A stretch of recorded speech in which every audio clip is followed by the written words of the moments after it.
ACLC Butuan. Diri na ta o akong higala, dungan ta sa pag-eskwela. Dunay kurso para sa atua, busa din na ta sa ama. ACLC Butuan ko, oh, oh. Dili na ko abuton ang pangandoy ko. Sabay tang tanan ACLC Butuan, maglipay kita ug atong sayawan. Dili ta muundang ato di manghan ang music na lanon. Sige sayo lang, ACLC ako, oh, oh, oh, oh. Sige sayo lang. Daw manayaw kitang tanan, ug ang beat ato ang pagasabayan. Para ni sa atong tanan, pagpasikarbo sa atong eskwelahan. Na ay 2 years, 4 years sa kurso, makapili ka kung sa'y gusto nimo. Ay diba, o mag-BA ka, pagka-graduate nimo sigurado na nga makasunod na yung trabaho. Kaya dagay opportunity ka na nga kurso, nga nang inahanglan og employee. Mudawat na sila labo ng ACLC Butuan, nagikan nga eskwelahan. Mao nga nangalipay kaming tanan, admin sa karuba nga estudyante fraud, mi sa ama ACLC Butuan, para sa ato ning tanan. Dungan ta nga muhuman, I'm proud to be an ACLC Butuan. Sabay tang tanan ACLC Butuan, maglipay kita ug atong sayawan. Dili ta muundang ato di mahuman ang music nga lanon. Here we go! Sabay tang tanan ACLC Butuan, maglipay kita ug atong sayawan. Dili ta muundang ato di mahuman ang music na lanon. Sige sayo lang, ACLC ako, oh, oh, oh, oh. ACLC Butuan.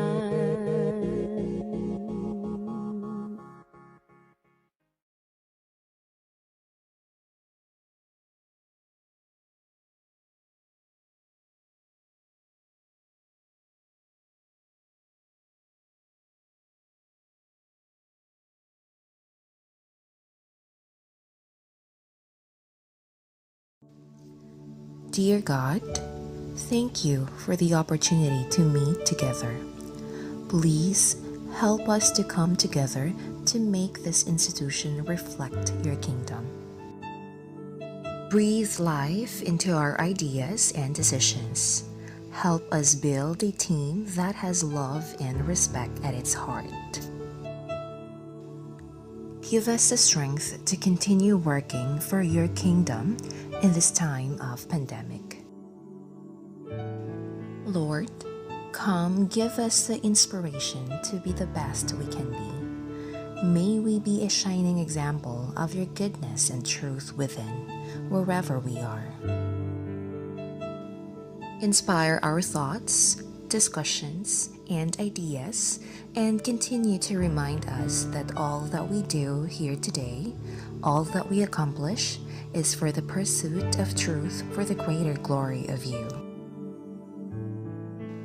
We ask these things in your name. Amen.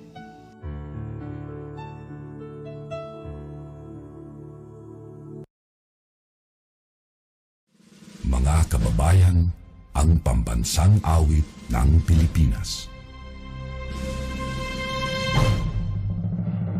Kayang magiliw, telas ng sinakanan, alam ng puso, sa titik mo'y buhay. Lupang hinirang, tuyag ka ng magiting, sa manlulupin, di ka pasisitil, sa nagatak tutok sa simoy at sa langit ng pagaw, ay hinatang tulad, awit sa pagkayang minamahal. Ang isang ng matawad mo'y tagumpay na naghihingi, ang ito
Good day, everyone. Lend me your ears and your eyes for less than 15 minutes. Life is always tough, even before pandemic. It might not for some royals here, but I'm sure your parents took the load for you so that you can concentrate and finish your studies with no worries. I hope you see the opportunity while it's still in your hands so that you will take advantage of it because most of the students who are not here today never enjoys what you have. If your parents, your benefactors, can send you to school, if not, you receive scholarship from the government, I hope you realize that you are very lucky, and because of that, you must be grateful and must take advantage of the opportunity and never waste it. Remember, here in the Philippines, life is always tough. Parents always say 10 years was better than now. You may not feel it right now because someone is providing your needs, but like it or not, sooner or later, you will come to that stage. Your parents and benefactors will soon retire. And like it or not, you can no longer or they can no longer support your needs. How long that will happen? I say soon. It's just a matter of few months, years, or maybe a couple of more. But what's worse is we don't actually know. Just like the pandemic, even the richest country in the world were surprised. Just like last Christmas. And now, next month is a bare month again. That's how soon. That is why you need to be serious on your study. College is not a time for enjoyment. College is a time for hard work. Hard work to learn. Hard work to gear up for non-traditional warfare. Enjoy now and suffer for life. With the global pandemic, economies are doing different things now. Everything has changed. Jobs are lost, people suffer, business are closing, ways and means has totally changed.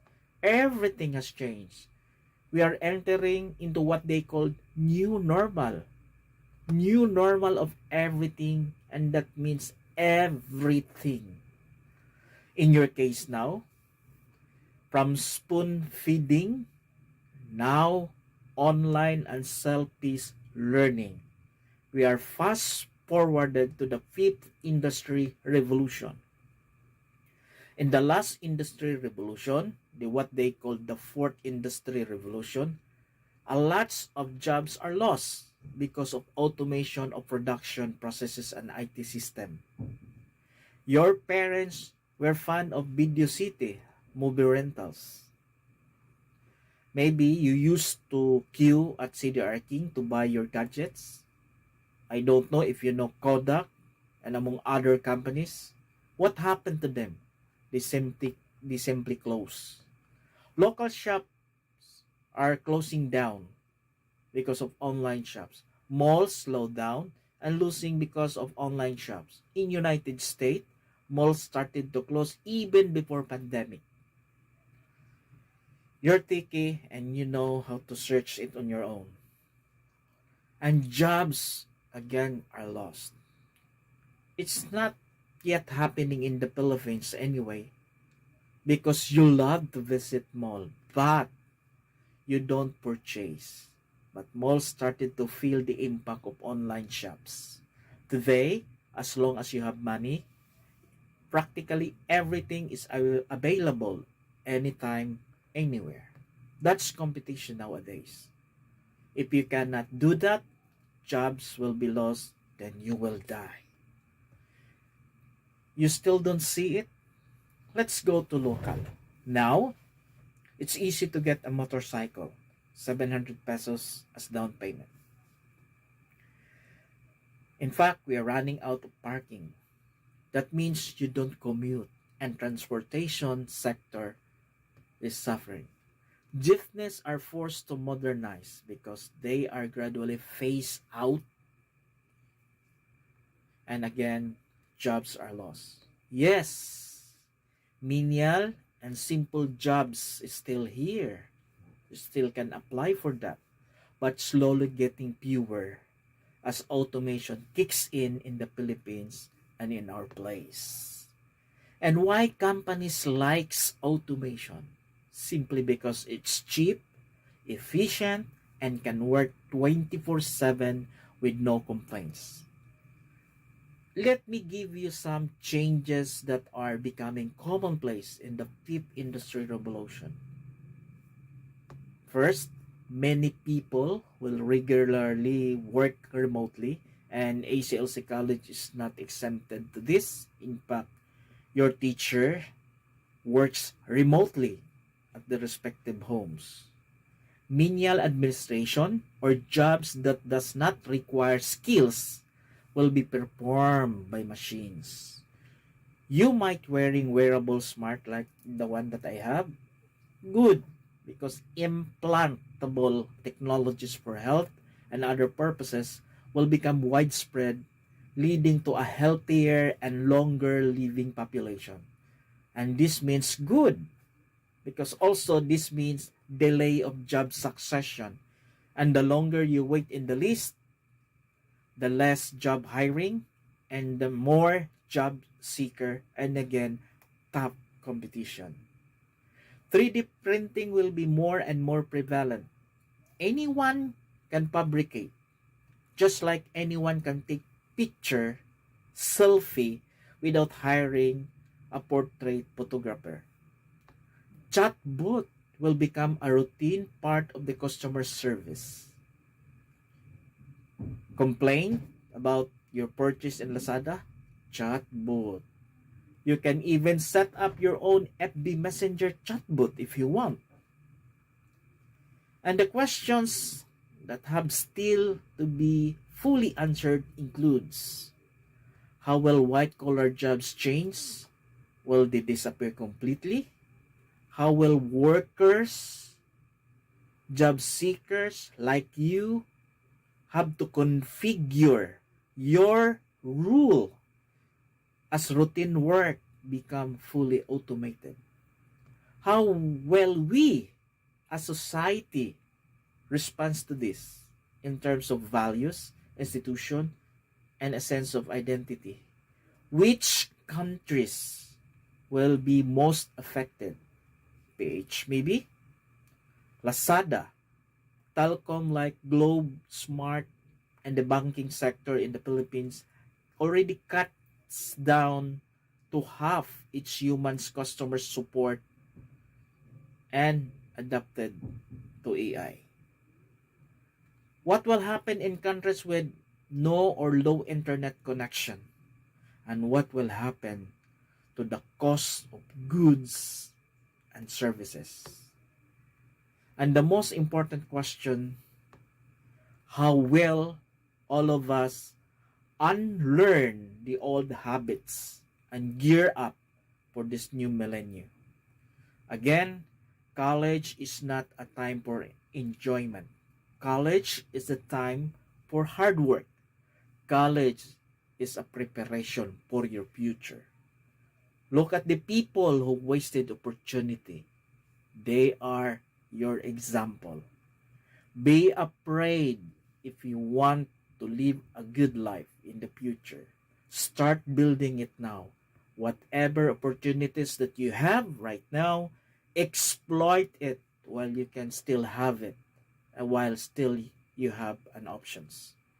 You may not be listening to me right now, but those who listen will one day tell you if you only listen and act. I hope those questions and things that I said will threaten you and will push you to work and study hard and to be ready with the future. Kung advance kang mag-isip, dapat advance ka ring umaksyon. So to the new students, old but returning students, welcome to the first semester of school year 2021-2022. And God speed to all of us. Thank you and good day.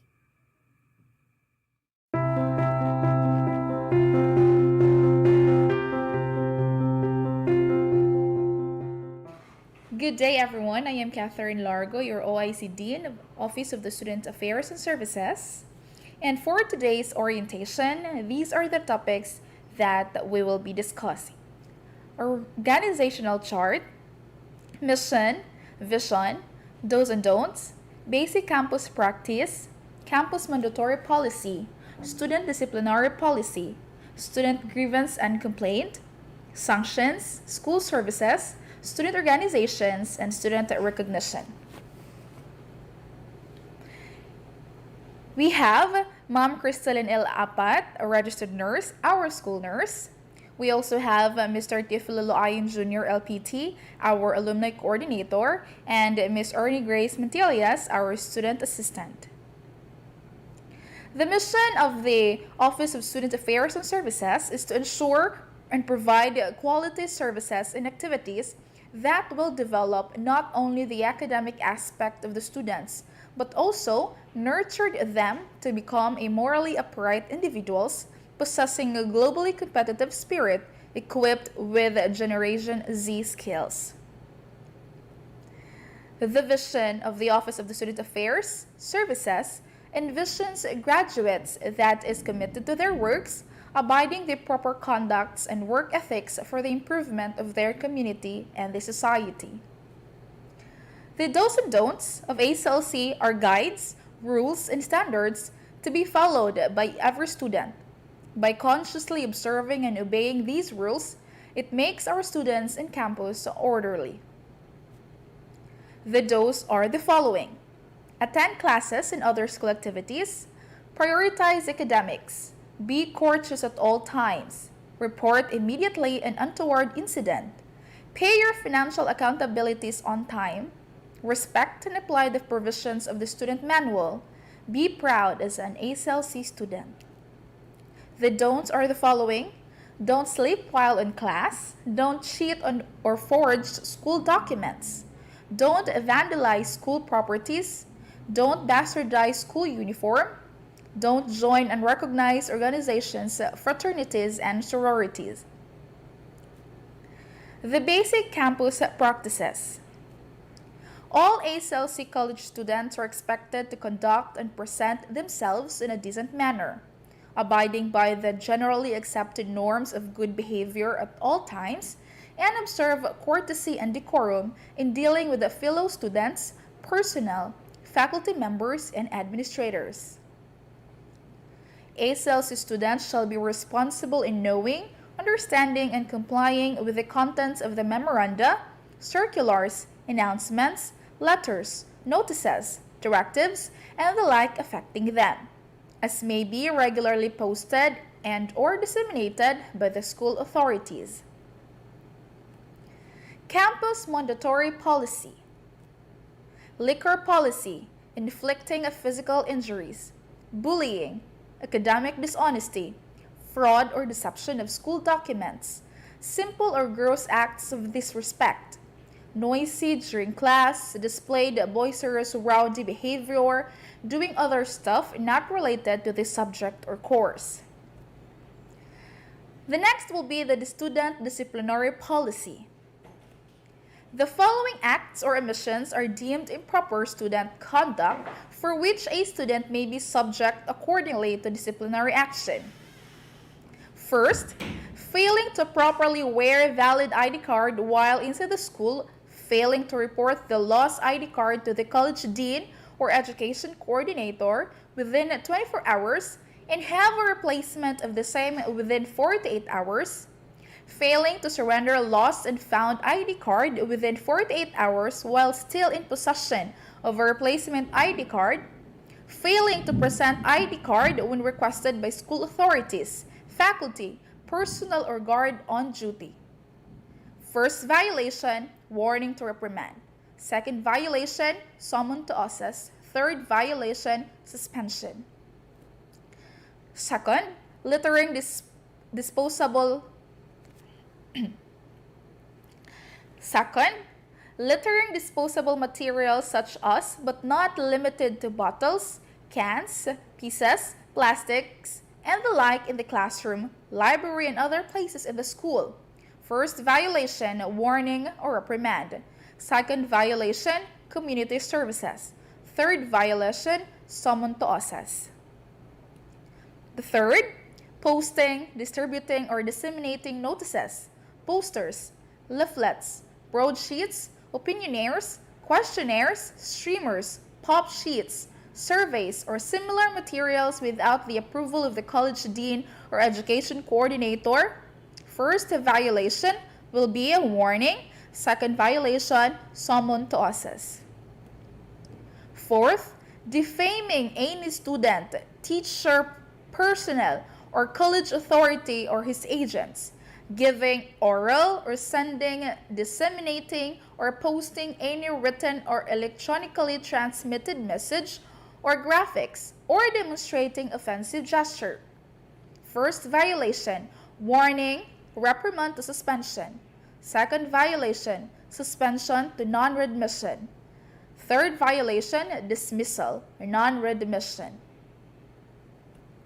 The fifth, engaging in lewd, indecent, obscene, immoral, or provocative conduct such as passionate kissing, necking, petting, and similar acts while within the school premises or during a school activity or function. First violation, warning or censure. Second violation, summon to OSAS. Third violation, suspension to dismissal. Sixth, stealing the property of the school or of property in the possession of or owned by a member of the school community. Extorting or making unauthorized collections or solicitations of money or property from any student, personnel, faculty member, or administrator. Dismissal or expulsion. Seventh, giving money, gift, or token of any kind or giving a treat to a faculty member concerned or school employee, personnel or official, and or any person acting for and in his behalf in order to obtain any kind of favor or benefit such as but not limited to exemption from attending class, lecture, examination, recitation, test, quiz, or similar activity of leniency or non-submission of plate, project, experiment, report, term paper, or other requirement such as internship, clerkship, practicum, community service, or similar requirements, or late submission of overdue requirement or school equipment, will be dismissal or expulsion. Eighth, unlawfully possessing or using explosive of any kind, chemical or biological substance, which can cause harm or injury, or any deadly weapons such as, but not limited to, guns, knives, darts, knuckles, pipes, wrench, and the like, will be dismissal or expulsion. Ninth, bringing in or imbibing or dispensing liquor or any intoxicating beverage, entering the school in a state of intoxication. First violation, warning, censure, reprimand. Second violation, suspension to dismissal. Third violation, dismissal, non-readmission, or dismissal expulsion.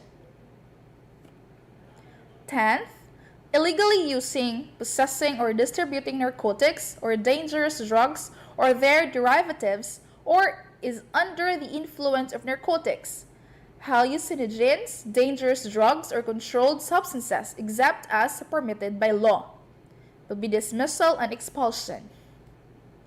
11th, possessing, distributing, or selling printed copies of offensive, obscene, or harassing magazines. Offensive materials includes, but is not limited to, the following: pornographic, nude, semi-nude, or other similarly lewd images. First violation, warning, reprimand. Second violation, a summon to OSAS. Third violation, dismissal, non-readmission. 12th, participating in gambling or other illegal or unauthorized games or contests of chance inside the school premises. First violation, summon to OSAS. Second violation, suspension to dismissal. Third violation, dismissal. 13th, forging, altering, tampering, falsifying, and or misusing school documents, records, credentials, receipts, slips, markings, forms or certifications, copying, reproducing, or procuring any unauthorized, fake, or tampered school document, record, credential, receipt, slip, marking, form, certification, identification card, and the like, or fabricating fake or spurious copy of semblance of the same and using same for any school-related purpose or for any other purpose. Dismissal, expulsion. 14th, obstructing or disrupting teaching, administrative work, disciplinary proceedings, or other school activities, impeding, obstructing, preventing, or defeating either the right or obligation of the teacher or professor to teach his subject of the right of the student to attend his classes, behaving violently or excessively disturbs other groups or individuals, will be dismissal and or expulsion. 15th, threatening, coercing, intimidating, compelling any students to be absent from classes, threatening, coercing, intimidating, preventing any administrator, faculty member, personnel, or administrator from discharging his duties, dismissal or expulsion. 16th, using a college facility for activities like symposia, meeting, debates, practices, and other such similar activities without having first obtained the necessary permit from the school director. First violation, summon to office. Second violation, suspension. 17th, cheating during examinations and quizzes or plagiarism in connection with any academic work or abetting the commission of the same. First violation, warning, invalidation of grade. Second violation, censure to suspension. Third violation, suspension to dismissal. 18th, abusive behaviors or discourtesy towards school officials, faculty members, personnel, guards, and other school officers. First violation, warning to suspension. Second violation, censure, reprimand to suspension. Third violation, suspension to dismissal on non-readmission. 19th, coming to school or attending a school activity, occasion, or function in an attire or grooming not appropriate for the said activity, occasion or function and or not in accordance with the basic decency and good custom or with duly established academic policy. First violation, summon to office. Second violation, suspension. Third violation, dismissal. Note, this is depending on the gravity of the offense that is being committed. Next is the student grievance and complaint. A grievance refers to any conflict between a student as the aggrieved party and member of the academic community as respondent. That may be the cause of a complaint. A grievance may be informal or formal. A grievance made orally is considered informal. Only when a grievance is reduced into writing and duly signed by the complainant does it become a formal complaint.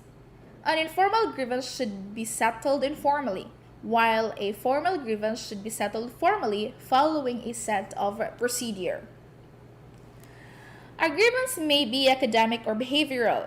An academic grievance is one that arises from any controversy related to learning or to performance in academic courses, while a behavioral grievance is one that arises from the manner a person conducts himself or herself. If the student is unable to resolve the matter at the informal level, a written complaint may be filed to us within 5 working days of the alleged incident. The party will then forward the written complaint to the discipline officer responsible for the area of the complaint or who is the immediate supervisor of the person about whom the complaint is being filed. The appropriate discipline officer will meet the complainant and attempt to resolve the complaint within a reasonable time. Sanction. When a student is placed on disciplinary probation, preliminary suspension, disciplinary suspension, the student's parents or legal guardians will be notified immediately concerning the disciplinary action. In determining the sanction to be imposed, the hearing officer should take into account any mitigating circumstances, and any aggravating factors. Students who do not complete sanctions by the assigned due date will not be returned to good standing status until the sanctions are completed. Warning: it is a notice, oral or written, to the student that continuation or repetition of specific conduct may be a cause for other disciplinary action. Reprimand: it is a severe form of formal rebuke by a person in authority. Censure: this may either be an oral or written reprimand for violation or specified regulation.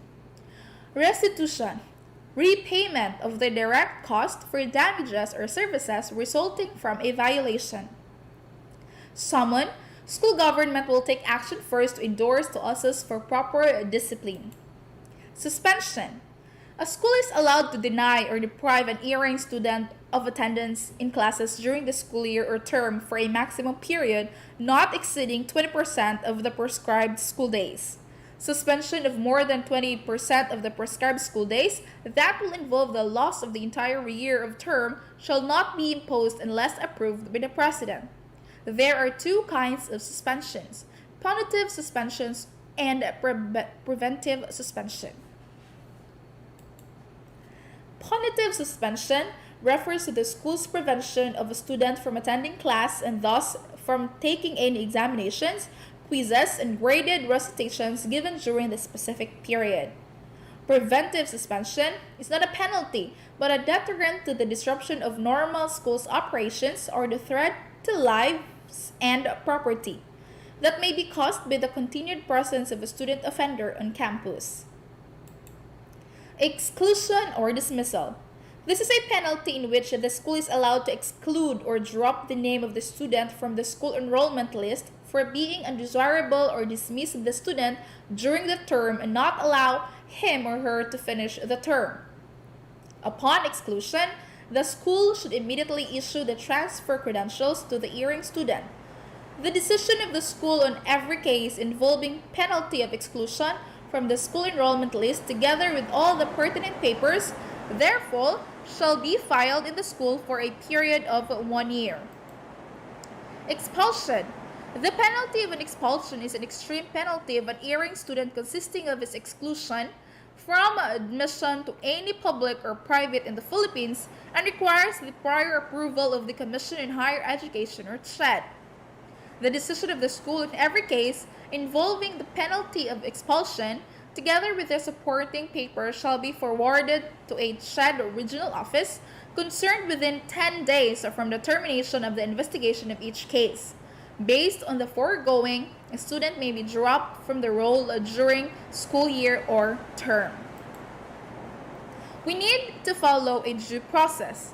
First, the student shall be informed in writing of the nature and cause of any accusation against him and required to answer the accusation in writing. If the student is a minor, the parent or the guardian shall be furnished with a copy of a show cause letter. Second, if the student denies the accusation or alleges some fact or matter in justification or mitigation of the offense, the student disciplinary tribunal shall hear and receive evidence. Third, in all stages of the proceedings, the student shall have the right to assistance of a counsel of his choice. Fourth, the student shall have the right to listen to and examine the evidence presented against him, to ask clarificatory questions through the fact-finding committee, and to present evidence on his behalf. Fifth, the fact-finding committee must consider the pieces of evidence presented and received during the proceedings. Sixth, the student shall be informed in writing of the decision promulgated in his case. And seventh, if the student is found culpable, the appropriate penalties shall be imposed. Here are some of our school services that the ACLC offers. Scholarship grants. The institution offers various scholarship grants and financial assistance programs to its students. The scholarship department is administering these programs. Medical services. The college maintains a school clinic manned by our registered nurse, Ma'am Apat, and the clinic is open from 9 a.m. to 4 p.m. Mondays to Fridays. Student security. The security personnel implements safety and security measures for the students, faculty, employees, administrators, facilities, and the entire campus. In case of accidents, an incident or accident report is complied with as a necessary standard operating procedure of the security personnel.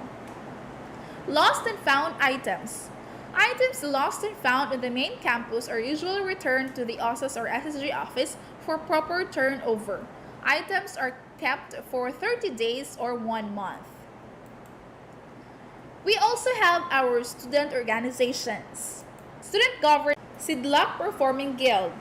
These are the talented students of the institution that showcase different artistic skills in singing and dancing. We also have the Excel News publication.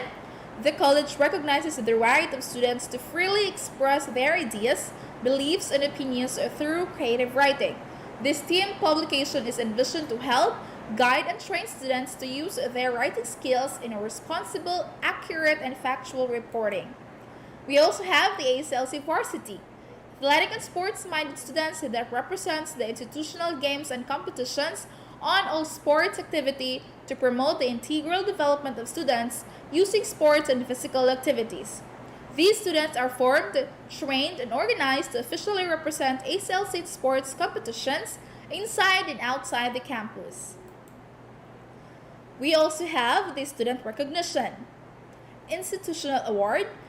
The college does not only recognize the accomplishment of students for excellence in academics, but also honors the achievements of students and organizations who have made a significant contribution to the community through extraordinary leadership and commitment to improving student life in the campus. These awards, which are presented during the recognition program, exemplify the commitment of the college to a total human development by inspiring students to optimize and reach their highest potentials. We also have a Leadership Award. The Student Leadership Award is given to a student who has demonstrated exceptional leadership by serving her or his fellow student, community, and ACLC. She or he is a role model to her or his peers, inspires others, and imbibes the true spirit of the college's mission and vision. The Organizational Award. The OSAS recognizes the exemplary performance of every student organization that exudes innovative activities, leadership, and dedication in harnessing the potentials of each member. Professionalism, consistency, and community involvement. All students' organizations and nominees shall be evaluated and shall undergo thorough deliberation based on the factual semestral year-end reports submitted to OSAS. Awarding is done during the annual recognition program of OSAS. Here are some etiquette or the internet etiquette, a friendly reminder for you. First, be careful with your tone. Second, be accurate and factual. Third, search first, then ask. Fourth, don't use sarcasm freely. Fifth, be as polite as you are in person. Sixth, use proper grammar and punctuation. Seventh, stay on topic. Eighth, remember that nothing is private online. Ninth, make clear and brief points. Lastly, respect people's privacy. Once again, students, welcome to ACLC College of Butuan.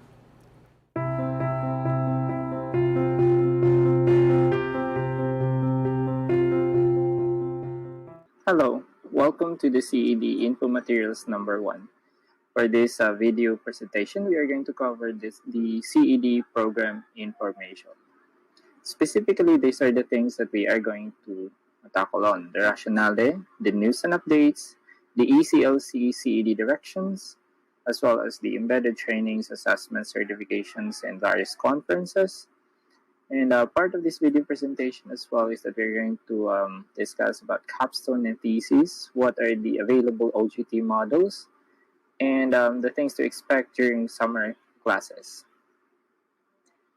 So these are the things that we are going to go through when we are in college. We subject ourselves with the admission process, We apply for programs that we are now currently enrolling in, as well as the selection of specific courses to enroll in a particular term. And in those courses, we subject ourselves to the compliance of the academic requirements, as well as participation in collegiate activities. And the cycle continues with all of those things. And then once we are done with our curriculum, we go through the graduation and towards our professional career. So these are the questions to be answered. No, I would say questions should have been answered prior to the enrollment of a particular program. Should I go to college? Do I have financial capability to support my studies? Does my parents wanted me to pursue something? What programs will I take? Which school should I enroll? Does the program that I'll take has promising job opportunities? One of the very important things to consider when you are studying is your financial capability. No? So a lot of students has difficulties supporting their studies because of this one. Fortunately, our government has program for that to support student studies through this Republic Act 10687 or the Unified Financial Assistance Systems for Tertiary Education or the UNIFAST Act. Another thing to consider is parents' pressure. Question is, did you enroll in the program that you are currently enrolling in because your parents say so? So yeah, these are the things that you should have considered. No, probably you might like the program that you're currently enrolling in because you prefer something. Oh, yun. And then what are the sought after field of studies as of now? What are the trends? You should have identified this one. And then we should have differentiated the various school, the types of school. There are types of school that are considered universities, college, and professional institutions. And lastly, in that program that you are currently enrolling in, what are the available jobs once you graduate?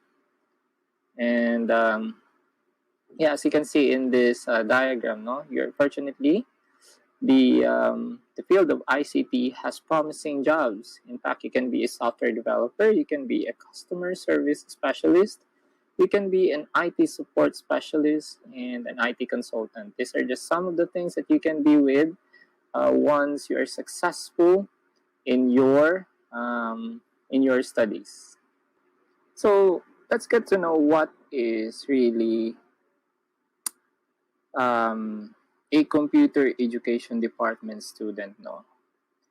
Now we sought for excellence, and having said that, our students garnered success in various contests and various engagement. No? As you can see in this slide, we have passers for the Philippine Programmers Rating, initiated by Coders Guild. We subject our students to some of these things. No? Also, we won various contests as well in the past. As you can see, we championed in this category. Ayan. We bested all other ICT schools in the region. So we also participate in various research engagement. And then we produce as well good programmers. So, yan. And then, again, we bested all other ICT schools, no, in terms of programming. So, this was conducted years ago. And not only that, our faculty as well, we subject them to various engagement and conferences and various research and project presentations. So, And recently, we're on the top part. And then, these are just some of the project presentations of our students. And also, we organize some trainings in which the resource speakers comes from ACLC College of Butuan. Yun. And these are some of our faculties. Yan. And then they also has success in research and publication.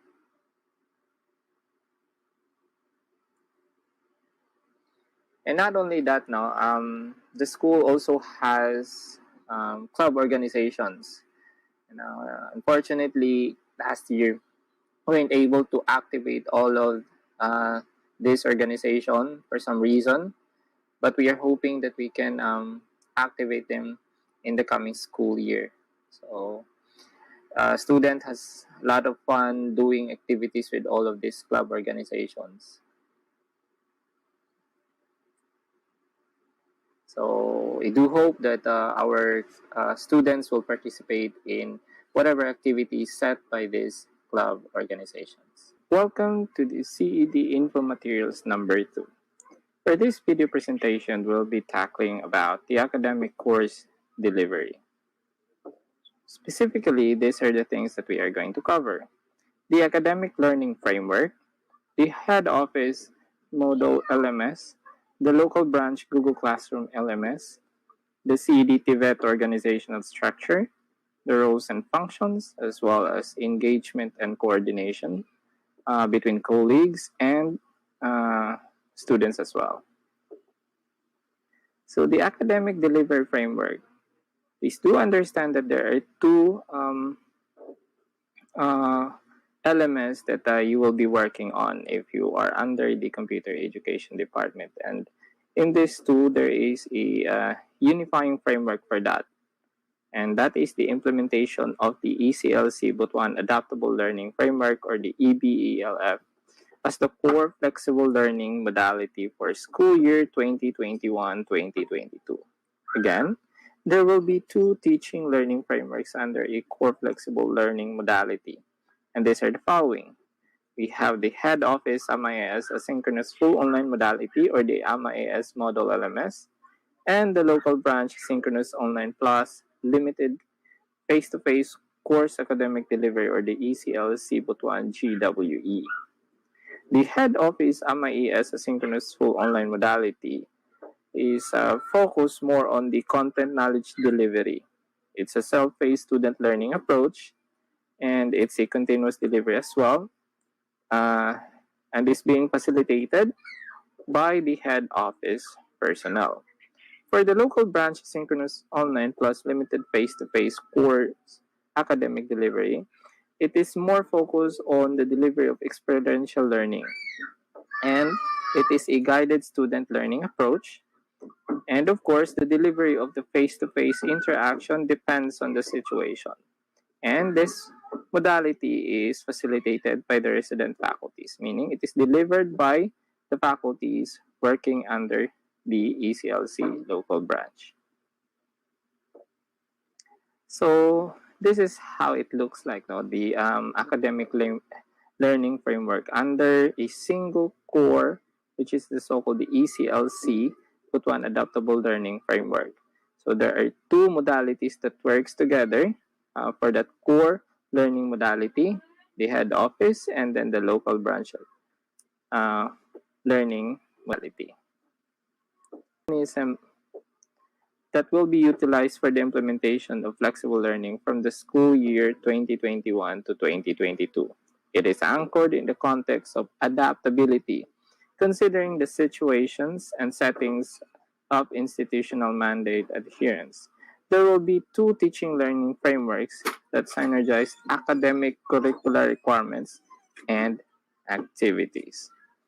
For the head office model LMS, you just have to visit the URL indicated, thesemestral.misonline.com, and then More particularly, you are going to select a specific term for that. And once you do, you will be subjected to this kind of page in which you're going to provide your username and your password.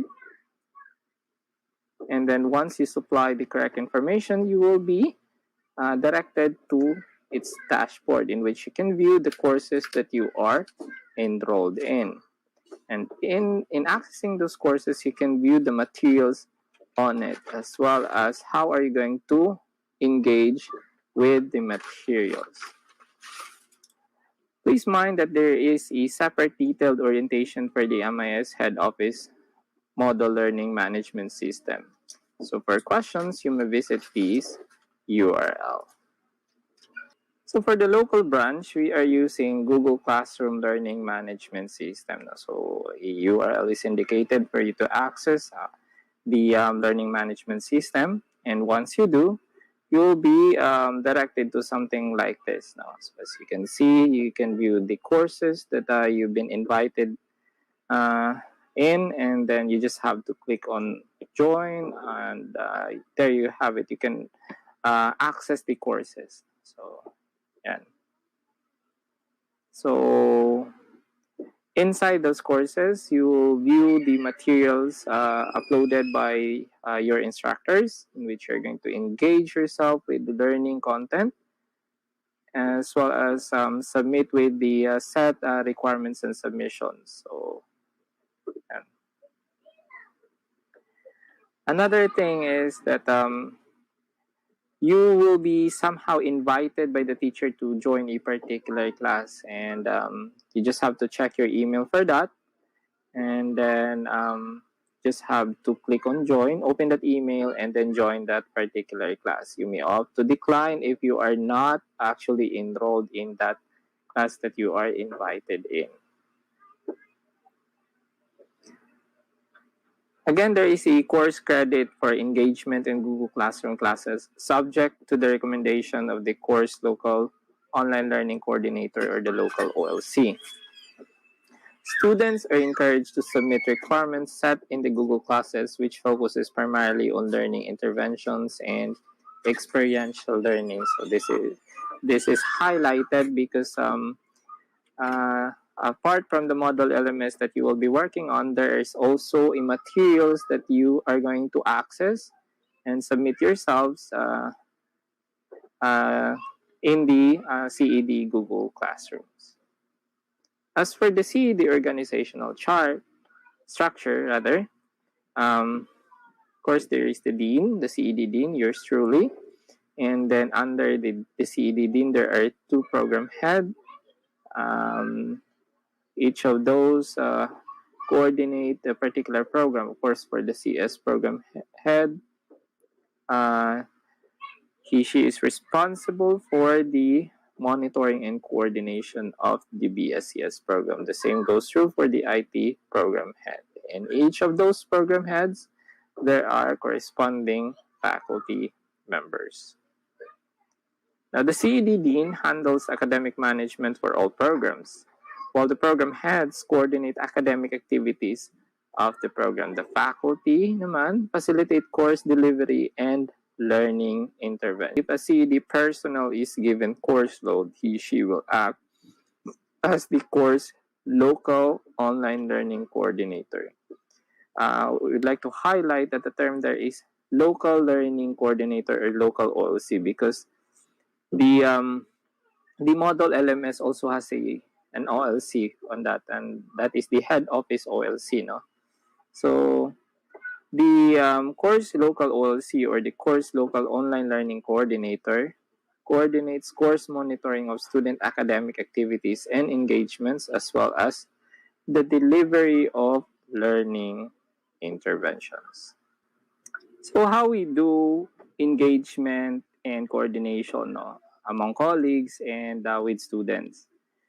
Please mind that the primary medium for student engagement and coordination is through Google Workspace for education. So I have to put emphasis on it that we are using Google Workspace for education. So this means that our means of contacting or establishing communications or interactions with the students is through applications under Google Workspace for Education. This can be in the form of Gmail or Google Chat, Google Hangouts, Google Meet, or Google Classrooms postings and announcements. So we do Gmail if it is subjected, if a particular message content provide details and there is lots of attachment. If it is for short messaging, we do Google Chat and Hangouts. If it is for virtual meeting, we do Google Meet.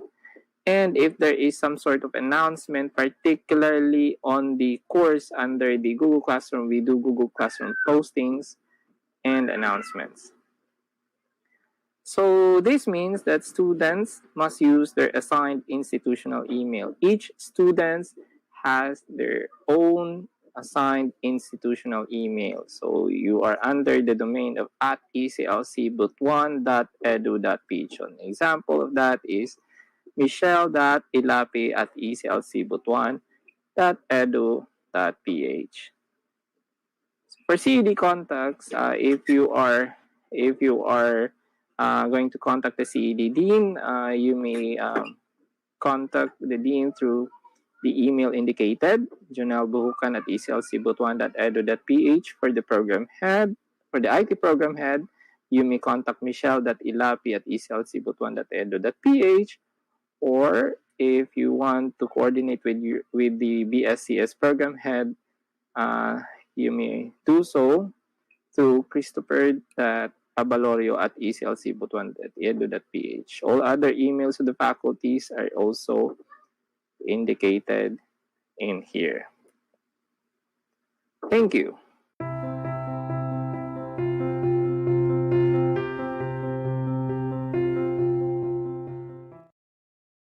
Hi, my name is Giovanni Simomugay.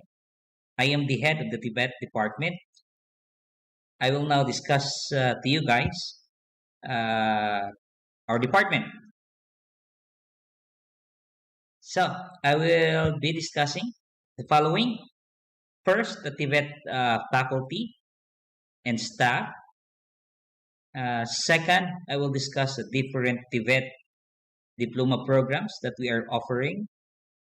Third, about your institutional email account. And last but not the least, the Tibet academic delivery. Yeah. Let me start introducing myself again. My name is Giovanni Simomugay, head of the Tibet department, a graduate of Bachelor of Science in Information Technology at ACLC College of Butuan. I was awarded as Caraga TESDA Idol 2020.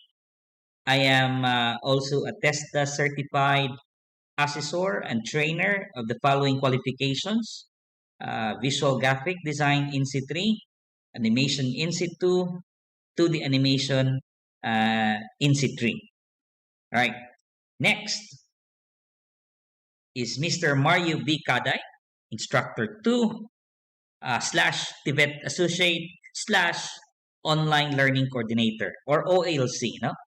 A graduate of Bachelor of Science in Information Technology here at ACLC College of Butuan. He also passed multiple TESDA national assessments like Computer Hardware Servicing INSI 2, Visual Graphic Design INSI 3, Trainer's Methodology Course Level 1, a TESDA National TV Trainer Level 1, and then also si Sir Mario Kaday as an online learning coordinator. If you are under the program DP SAD-T and DP TCST, he is the person you need to approach for any concerns related to your online classes. Later on, we will discuss it, no? Okay, next. Miss Mary Jane Papa, a Tibet trainer and online learning coordinator as well, or OLC, a graduate of Bachelor of Science in Information Technology at ACLC College of Butuan. She is also a TESDA certified trainer. And then again, as an online learning coordinator, she handles the 2 diploma programs, the DPICT and DPCT. If you have any concerns regarding with your online classes, you may contact her. No, how to contact her? You can write or email using their names later on. I will explain it to you guys, so don't worry about it. Ayan, let me go to the next faculty member, Mr. Joel Trillo, Instructor 1 and the advisor of the SAO, a graduate of a Bachelor of Science in Computer Science at ACLC College of Butuan, a certified TESDA National TV trainer as well, level 1. He passed multiple test qualifications or national assessments like Computer System Servicing in situ, Visual Graphic Design in situ, and Trainer's Methodology course level 1. All right.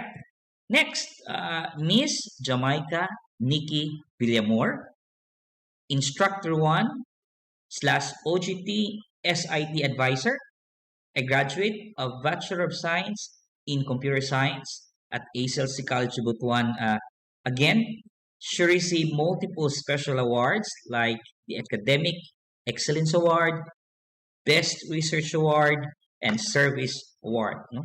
She is also a TESDA National TV Trainer Level 1, meaning she passed the TESDA National Assessment and took the Trainer's Methodology course Level 1. And again, they took the National Assessment. No?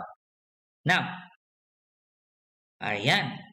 Let us proceed to the next faculty member under the Tibet Department, Mr. Paulo Pacaldo, a graduate of Bachelor of Science in Information Technology at ACLC College of Butuan, a holder of Computer System Servicing National Certificate Level 2 and 2D Animation National Certificate Level 3. All right, next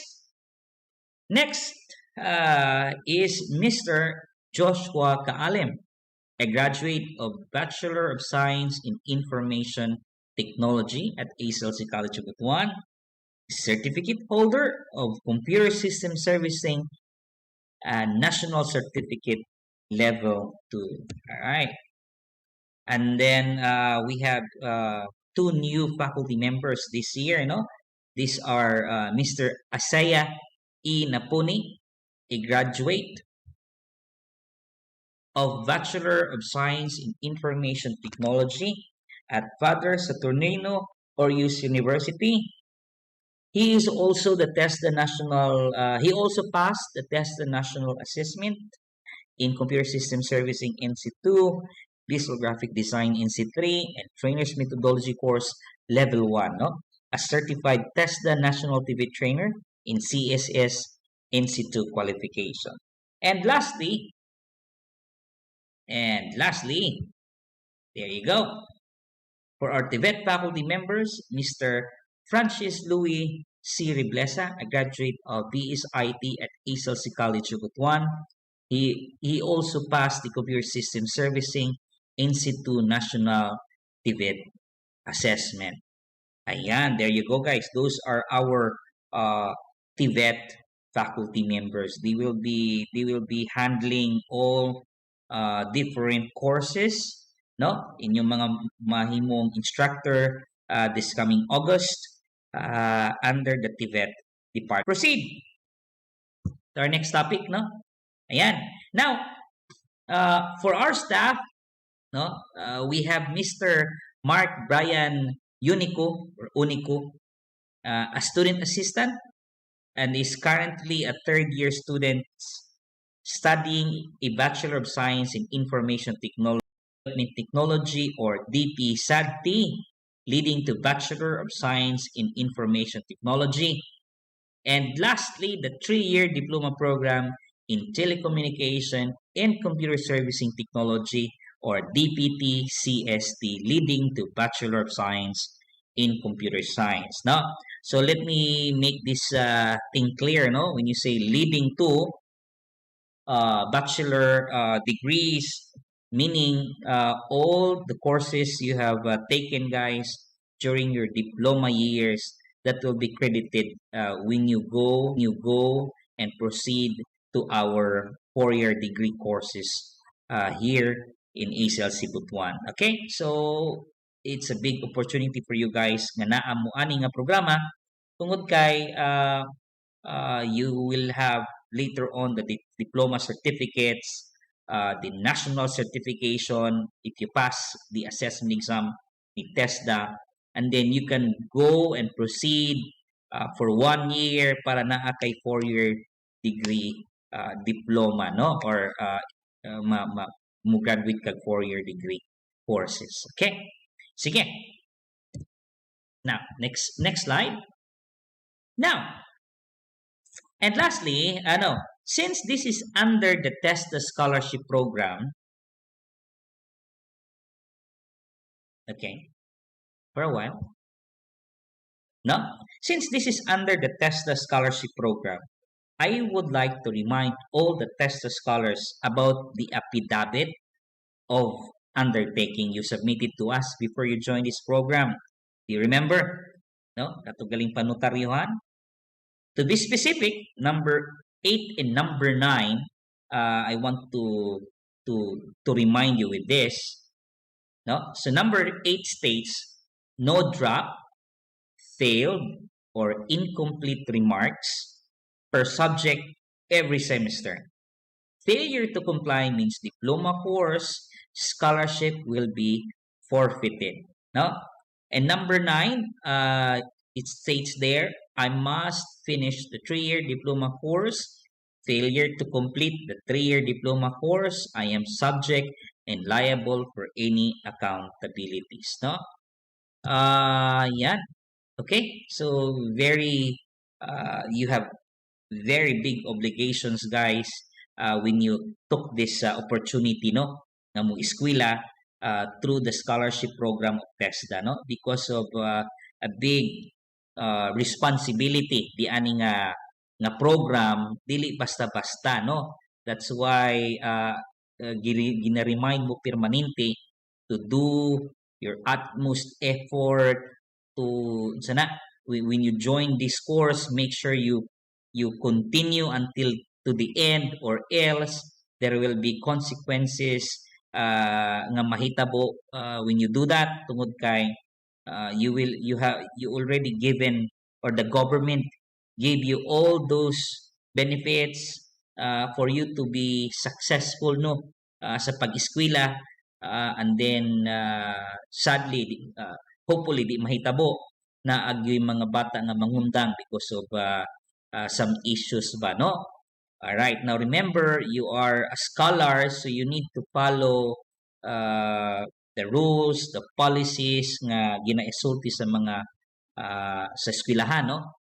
Para lang to continue your scholarship program. Okay? So, a gentle reminder to all of you that we are serious with what the school is offering to you, no? We hope you will return it with utmost diligence, no? To continue and pursue excellence, even when facing the different obstacles of life or in life, no? Kita tanan na may mga problema, but again, just think of it that you are very fortunate, no? Nga naka-eskwela, no? Na ay mga benefits. Yes, you have some mga problems, guys, but please, you do not need to tell us those personal problem. Find a way. Just be happy that you are in college, no? Naka-eskwela ka compared to others nga wala gid sila ka eskwela, no? Kay walay panggasto and etc. So given naman na siya nga we have personal problems ba, no? Especially money matters. Do not use that as an hindrance, kumbaga, nga sir na ay wala mi allowance, di mi ka eskwela, etc. That's a big no-no for me. Just be thankful that you are in college, naka-eskwela ka without paying anything, no? Then napay mga benefits. Yes, there are ganing mga delays and those things. Please do understand as well nga naay mga processes nga mahitabo di ana. But just kuan lang, no? Just be positive with all those kuan mga ma-encounter ninyo problems, okay? So, all right. Enough with that. Sige, let's continue. Let's continue. There you go. Each program will have at least 12 different TESDA qualifications embedded to it. You are expected to take at least 2 national assessment every semester, guys, no?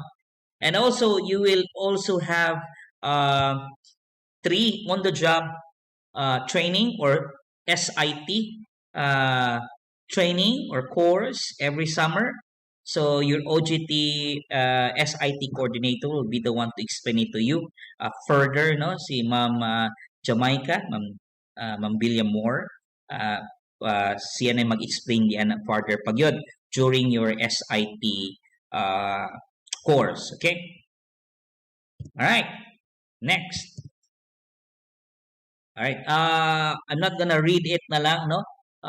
One by one there sa mga test sa qualifications na inyong maagian throughout the 3-year diploma program. You may pause the video and read it if you want. Okay? Ayan.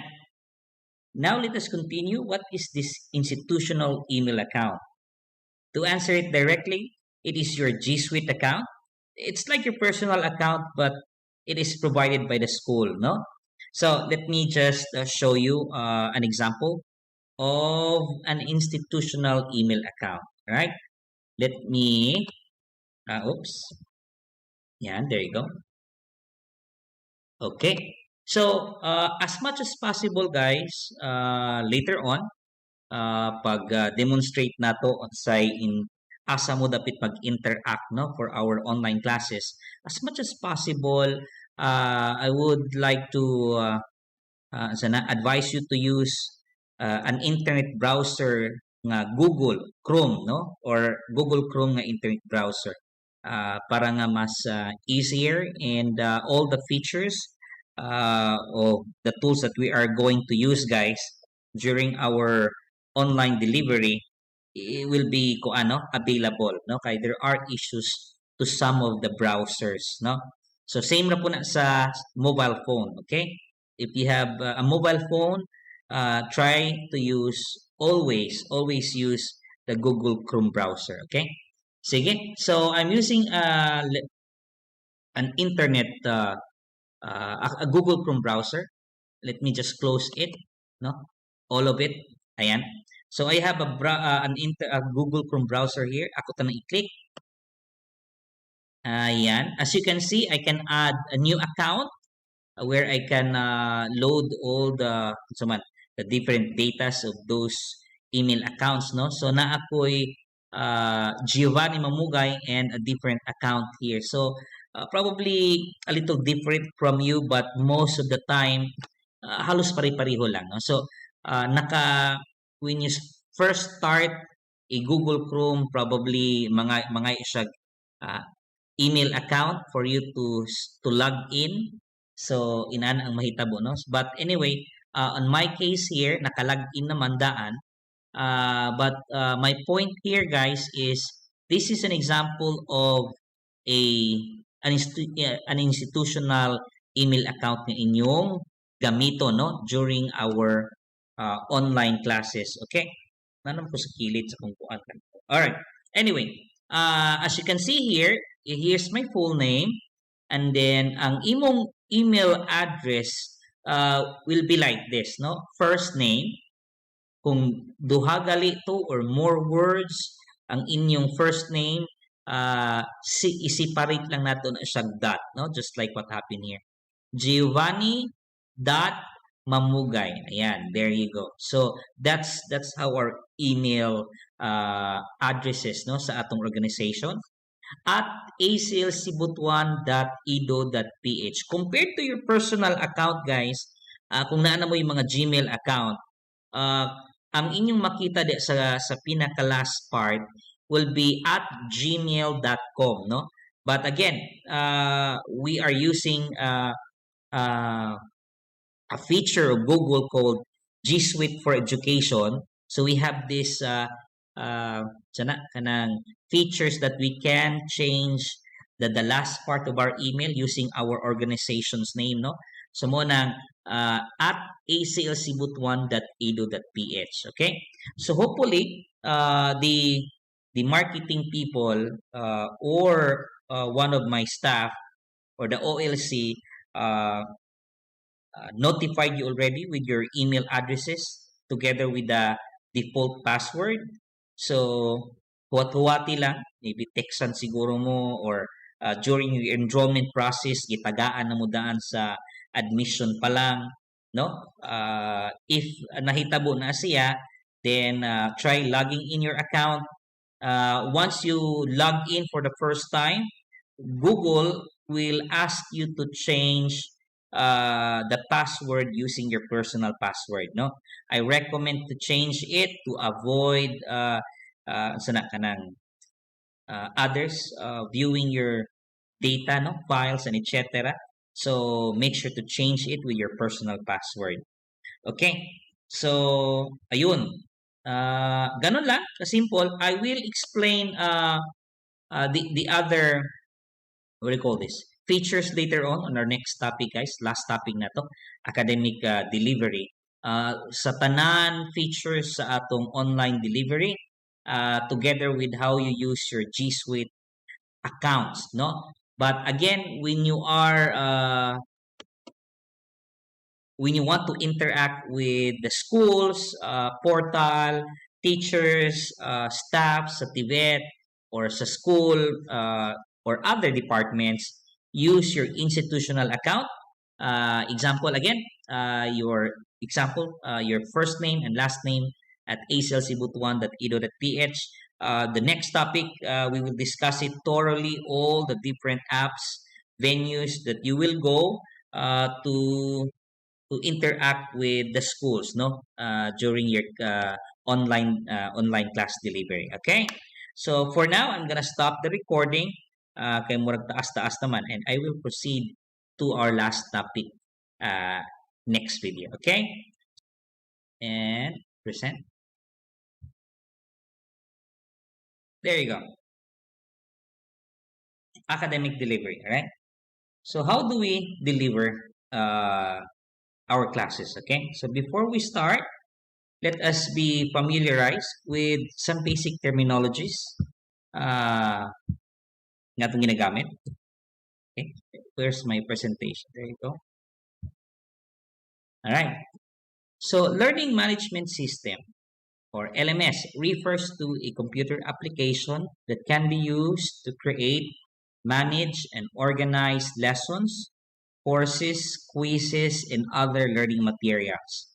This application can also be used to facilitate learning, collections, and evaluations of learners' responses. It refers to the software-based platform that facilitates the management, delivery, and measurement of organizations' corporate e-learning programs. Ayan.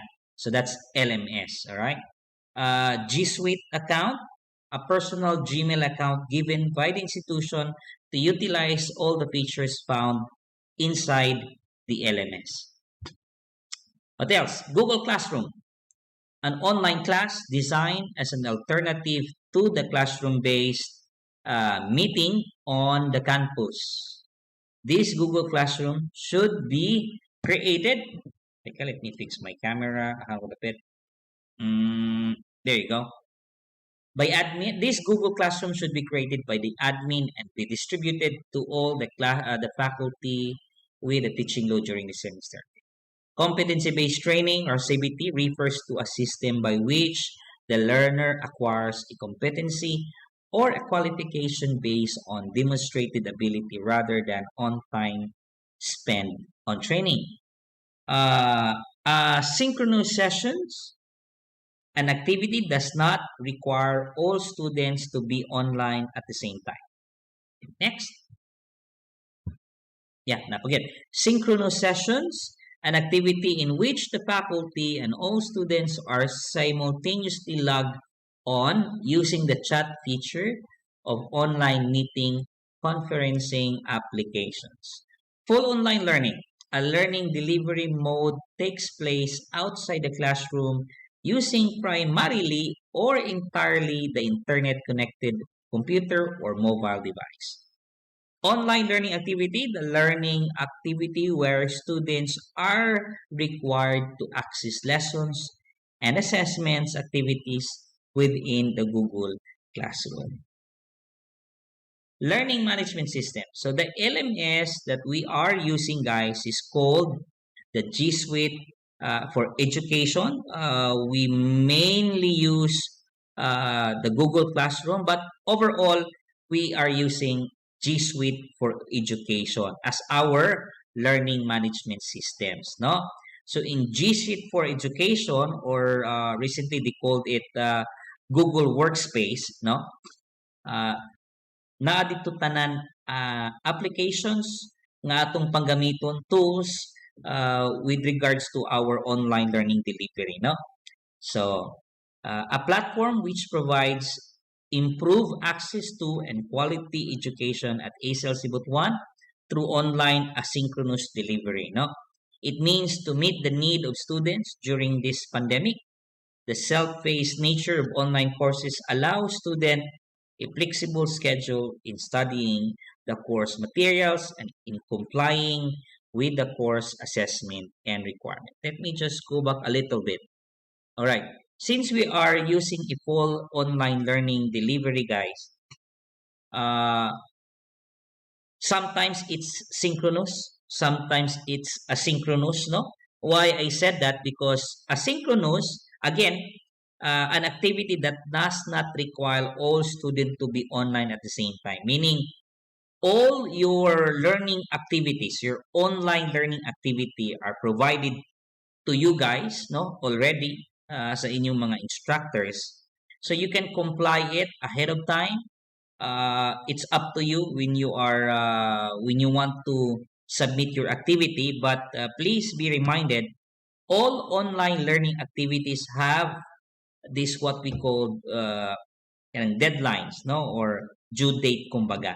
So still, even though asynchronous session ta, meaning you don't need to be present, just like sa kanang karaan gali nga traditional nato nga uh, delivery na alas 9 klase, dapat naamo diha alas 9, no? Dapat pag alas 11 sa buntag tuan na ka dito sa isa ka subject nimo, dapat tuan na ka dito. So in asynchronous na session, you don't necessarily go there on time, no? You can submit all you can sana kana ganing it's more on self-paced, meaning the teacher provided you the different learning materials, and then you guys will just read it and do what is being asked to you guys, the activity there, the different assessment for you to ano to take and then pass the subject. So sometimes po synchronous sessions siya kay the instructor, the TVET faculty guys are instructed to have a weekly virtual meeting, or probably 2 weeks siguro pinakadugay, guys, but as much as possible every week na amoy virtual meeting. So dapat yun kung unsay schedule for your virtual meeting, mo attend yun mo di ana, guys, because that is the time where you the students and the teacher, the instructor, will have the time to discuss further instructions, clarifications, if there are online learning activities, guys, na wala ninyo na klaro, no? Again, since we are in full online delivery, you can always communicate with your teachers, no, regarding with your task. But it's better during your virtual meeting na amo dia naka-attend mo, para nga you can personally ask and clarify any kind of problem nga na-encounter nimo, no, during your kanang pag-view sa mga online learning activities. Okay? Sige. So, we are using G Suite for education. Ayan. So, what I'm gonna do now next is I will try to demonstrate to you guys the things that you can do with your G Suite account. Okay? Very important na nga you need to open it every now and then for you guys to be aware on what happened in our institutions, the different announcement with your different subjects, no, and so on and so on. Okay? So you need to log in daily as much as possible, guys. Ayaw pa after sa 3 days nga wala ka ga-open og imong email account or else na ay tendency nga mabiyaan ka, madelay ka sa mga uban news and updates. So better every now and then, not necessarily nga the whole day you are online, just be online every day, no? A few minutes will be sufficient na, no, to be updated on what is happening in our institution. Okay, so let's start with teaching you how to log in and setting up your Google Chrome browser. Okay, so I created earlier while nag-prepare ko, naghimo kog account na dummy, no? So let me show you guys. Ayan. Okay, let me close this up. You don't need that. Let me close that. There you go. So, let's say nagsugod ka, no? So, I'm gonna open my browser. Again, I strongly advise to use a Google Chrome every time you use your institutional account. Every time you interact with us, use your G Suite account, log in using Google Chrome Internet Browser. Now, napo sa cellphone. So, I'm gonna create a new account. I'm gonna click Add. Ayan. So, I need to sign in the institutional email account nga gihatag sa ako. So, example lang, I'm gonna click Sign In. I'm gonna write the institutional email account nga gihatag sa school. So, Jerain Price .mamugay. As you can see there, the first name have 2 words, Jerain Price. So, what we did, ang atong default guys nga arrangement, syntax, is i-separate ang word with a dot, no? So, Jerain dot price dot the last name mamugay, and then again at for a while na-click na to, swap. There you go. At ACLC Butuan.edu.ph. There you go. If you don't like Tagalog di ay kay mga English speaking man mo guys, so let's change it to English na lang, no? Ayan. Ayan, sige. So again, what's the Jerain.price.mamugay at again, sorry, my application just swapped. There you go. ACLC Butuan.edu.ph. Next, I think ang default na to, I'm just gonna write the password, no? Hindi na ko ipa-show, ha? Kay dili mahibalong. But anyway, we have a default password. So you write it there. Now, here's what happened. This is the first time I created this account. So pag i-next na ko, this is what will happen, no? Ayan. So welcome to your new account and so on and so on, no? You can read it from top to bottom. I'm just gonna click accept since I already read it. There you go. Ayan. So once you click accept, the next thing you need to do, guys, is to create a new password. Okay? So make sure this is, di ba naman may default password. Ihatag lang na siya for you to log in for the first time. And then once you log in, like what happened right now, as you can see there, ningon si Google nga create a new personal password. So I'm gonna change my password using my my personal password na, no? So I'm gonna write, hallelujah. All right. Sorry. There you go. So I'm just gonna write uh,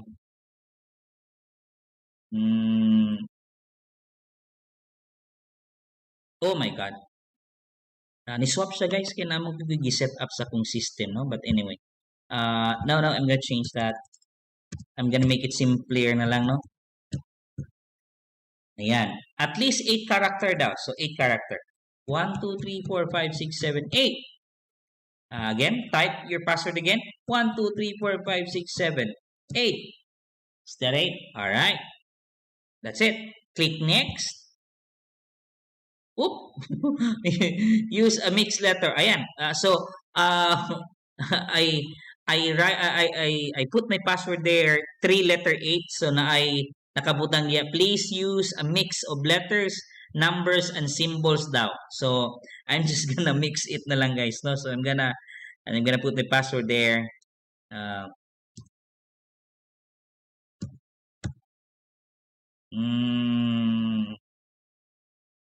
Yan. There you go. There you go. Be, akong ikuan.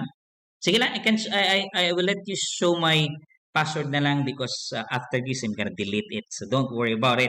So that's my password, AMABXU90. Next. Ayan. Now, that account will now be recorded on my Google Chrome.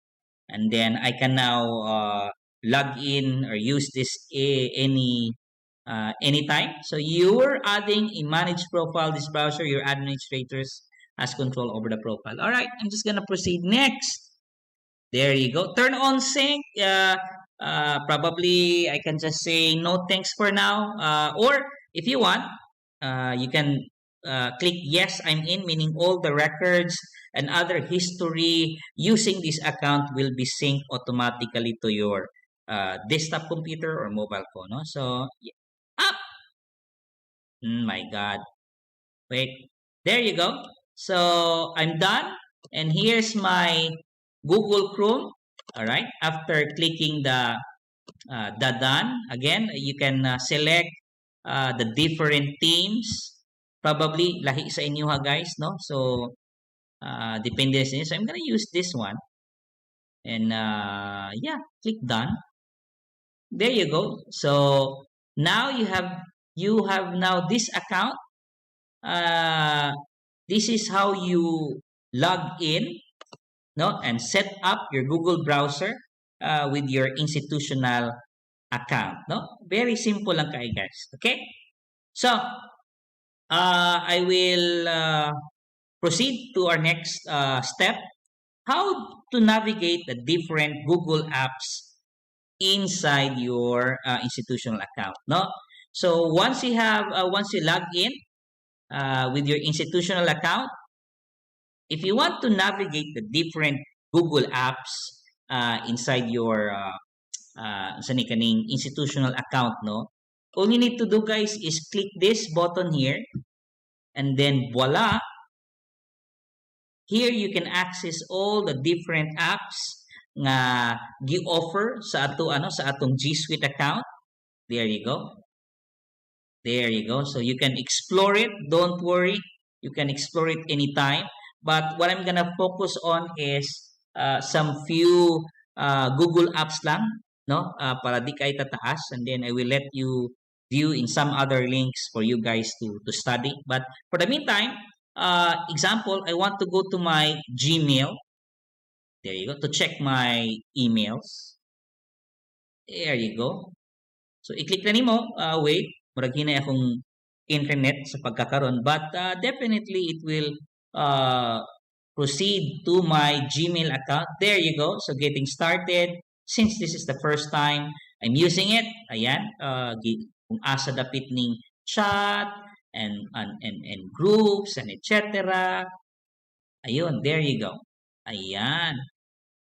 Ayan. So, this is your Gmail app, no? If you want to go to a different app, like, okay, I'm gonna use this time to introduce this, no? Kaning Google Groups. All diploma students, guys, I put them in a group called Diploma students, no? if you go to your apps, I'm gonna maximize this one, no? If you go to your Google Apps and click Groups, immediately guys, there you go, Groups. Immediately guys, na kay makita diha nga diploma student groups. No? If you can see here na my group, I can create a group, probably siguro with your team, with your group sa inyong SIT, you can create your own group where you can use it for you to post different announcement or history. Depende, you can explore this, guys, no? But my point here is all enrolled diploma students are included the aning diploma students nga group. If you click that, you can preview all the different announcement nga ginabuhat namo, no? Starting from the very first emails. As you can see here on the upper right corner na ay 166 posting or announcement already sent to this group, no? Kay as a teacher manggod, we have this option to email you guys. We will be using one email and then we can send all of those to you, no? So mo nang gigamit. Parang dili na namo isa-isahon pa mo namo pag email pag na yung mga announcement. Example na ay just recently August 12, no? 2 days ago with this recording. Nag-ingon si Ma'am Maria Conselo Sandigan, our TVET registrar. Ayan, nga oy, releasing of your allowance na. So ayan. So you can review and read all our announcements here inside the diploma groups, guys, no? You can click that and review that for further instructions, no? I think I can no, I cannot. I think I cannot reply this kay kaning groups. Let me go back to my groups. Is intended for announcement, no? So ayan, diploma students. So again, you can review that again. What are those announcement gipangbuhat? So that's a nice thing, guys, that you need to check every now and then for you to be aware ba. But don't worry, every announcement here, no, kay email man na siya, guys, will also be read here inside your Gmail app, no? Napon diha tanan. So at least if in case you have a lot of messages here na sa imong inbox and then you want to review sir's announcement or katong mga sa atong sa dean nga mga announcement, sa registrar nga announcement, you can always go to your Google group, no? So click Google Apps and then scan, go down here, you have these groups. There you go. Ayan, you can create your own group, you can explore that, it's up to you guys. But what is important right now is we created a group called Diploma Students where we use it as our bulletin board before, no? And then even now, we are still utilizing it every now and then, okay? Kay we have other interventions magigibuhat nga instead nga dinhi. But anyway, kana. So the point here is if you want to navigate the different Google apps, do not be afraid to click these small dots here, dot, that's Google Apps, and click the apps that you want to use, okay? Go to Drive. You want to go to another apps na po, like I want to go to my account, and so on and so on. Okay, to customize it, maybe change my pictures, para mas personalize siya, I can change that. Add my pictures here or maybe camera, allow. I'm not gonna allow it, I'm using my camera right now. I'm gonna upload and so on and so on. Okay, so kamo na i-explain diha basi na line pictures makita din ni simba ko. But anyway, I hope you understand. Sige na lang, ato na lang ipadayon. Where's my photos here? Photo collection, maybe people. Ayan, so I'm changing my profile photos. Hopefully, it will be uploaded immediately. So, do that as well. Mga ginagmay guys nga kung ano, mga ginagmay nga save. Ayan, there you go, saving. So, hopefully, I will see this profile pictures karon, no? Ayan, there you go. As you can see here at the top. All right, let me close that. That's how you navigate the different Google apps. Google Apps, guys, in your, where is that? There you go, no? So, very simple lang kaayo. Do not worry about it. All right, let's go to the next few things that we need to discuss during our orientation. So, using Gmail and Google Chat to communicate. Okay, so you saw already the Gmail. Let me show you again the screen. So, this is the Gmail. Ayan, Gmail. Use it when you want to communicate the faculty, the different students within our organization, guys. So as much as possible, when you send us a communication letter, much better if you do this method instead of just chatting us sa Facebook and etc. Kay most of the time, guys, sa industry, if you are going to write a formal letter, you are going to do that here inside the Gmail sa Gmail app, no? Mag-email ka. Okay? So let me just I know you already know this one, but let me just clarify a few things. In Gmail account, it is now integrated. Pasabot, you can chat here. As you can see sa kilid, you can chat. You can go to your different, kung sa Facebook pa na siya, guys, ng Messenger, Facebook group or GC, group chat. So, we called it rooms here in Google, in G Suite account nimo, guys. So, let's focus on the email muna, no? Mag-email ka. So, most of the time, mo ni makita na ay inbox. This is where you want to go if you want to check your emails, electronic mails. Ayan, ako'y upat ka emails din eh. So, I can read this by clicking and then read whatever you want there. I can click the back button here sa kilid to go back to my inbox or click directly to inbox. There you go. So, you'll notice nga visually, you'll know that the message, the email is already been read if it's kanang murag naka-dim na siya, no?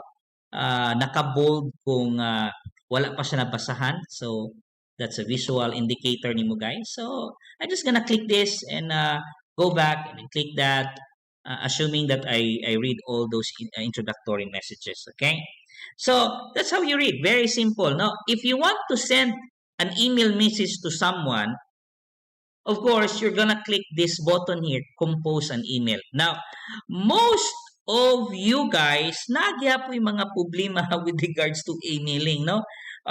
Sayop gihapon, I mean, dili sayop, but sayop lagi, no?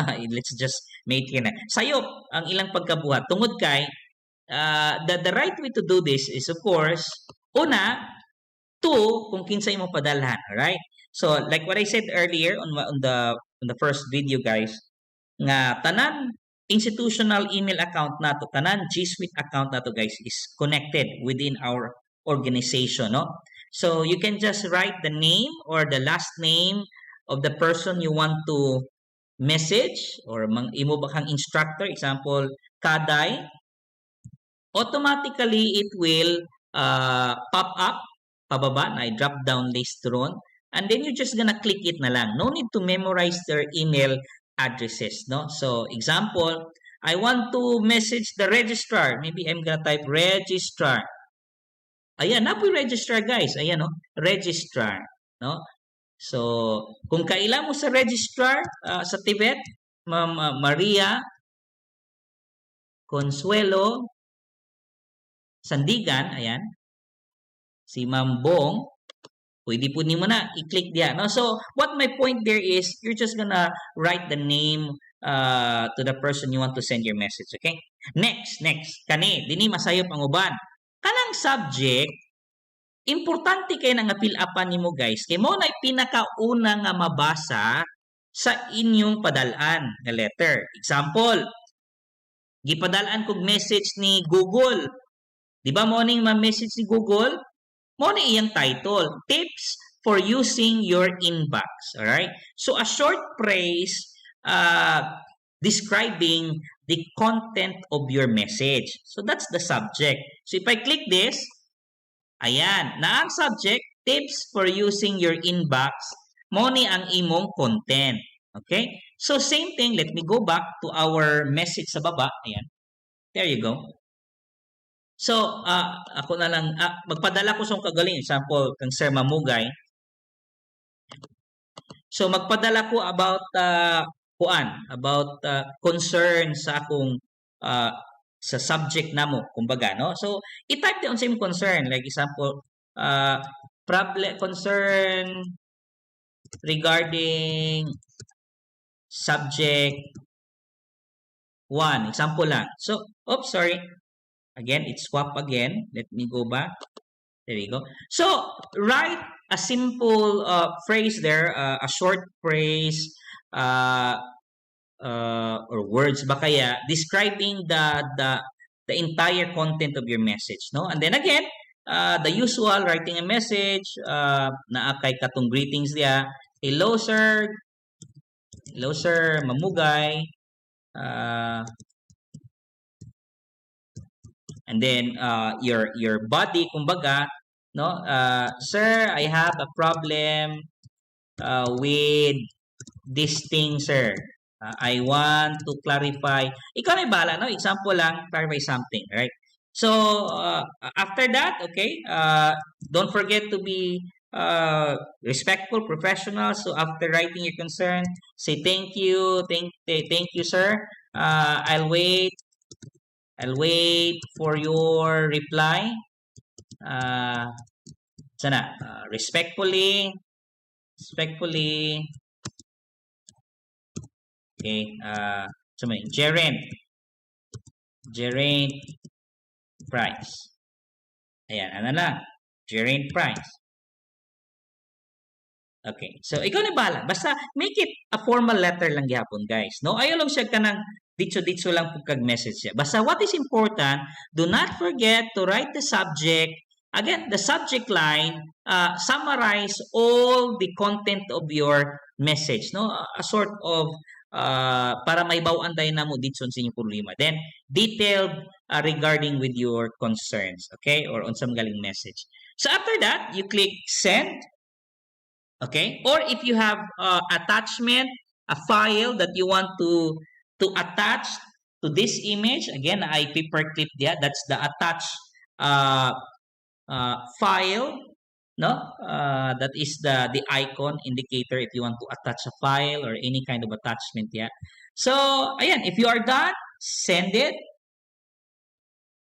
There you go. Ayan, ay naka-indicate din message sent. You can also view your sent items here. Nasa kilid. There you go.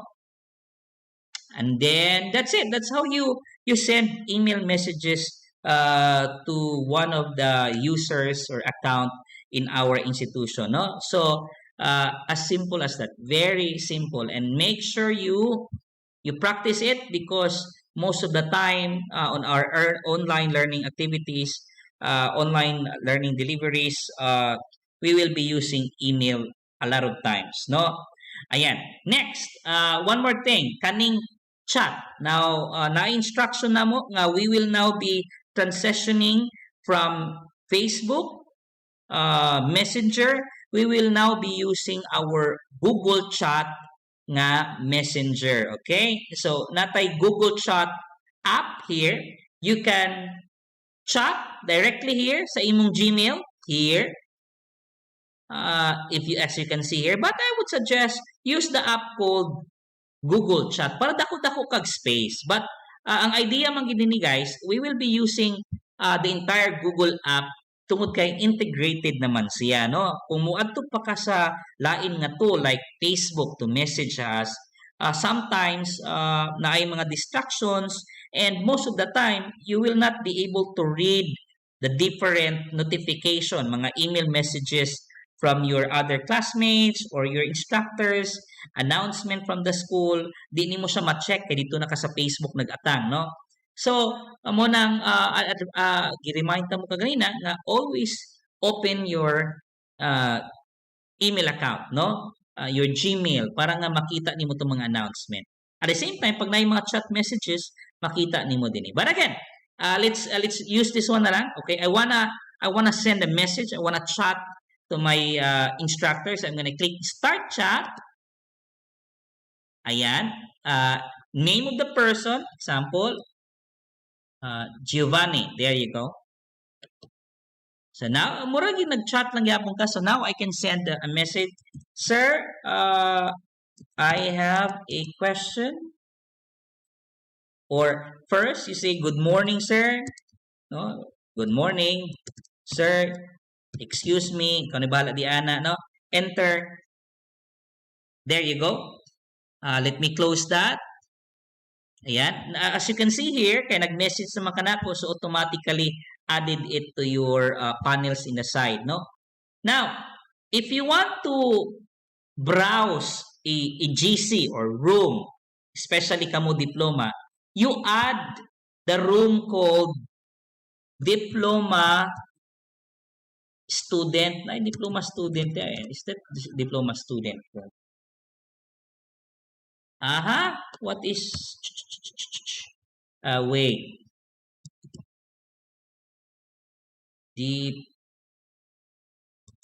Ano ba 'yon? What group is it? Let me just check it, guys, ha. I'm gonna use this time para makakuan. All right. I'm gonna open another browser using my account. Ayan. I'm gonna go to my Google Chat and check the name of the group. All right. Diploma students. Ayan. Okay, well, let me go back to my student account. There you go. Room Diploma students.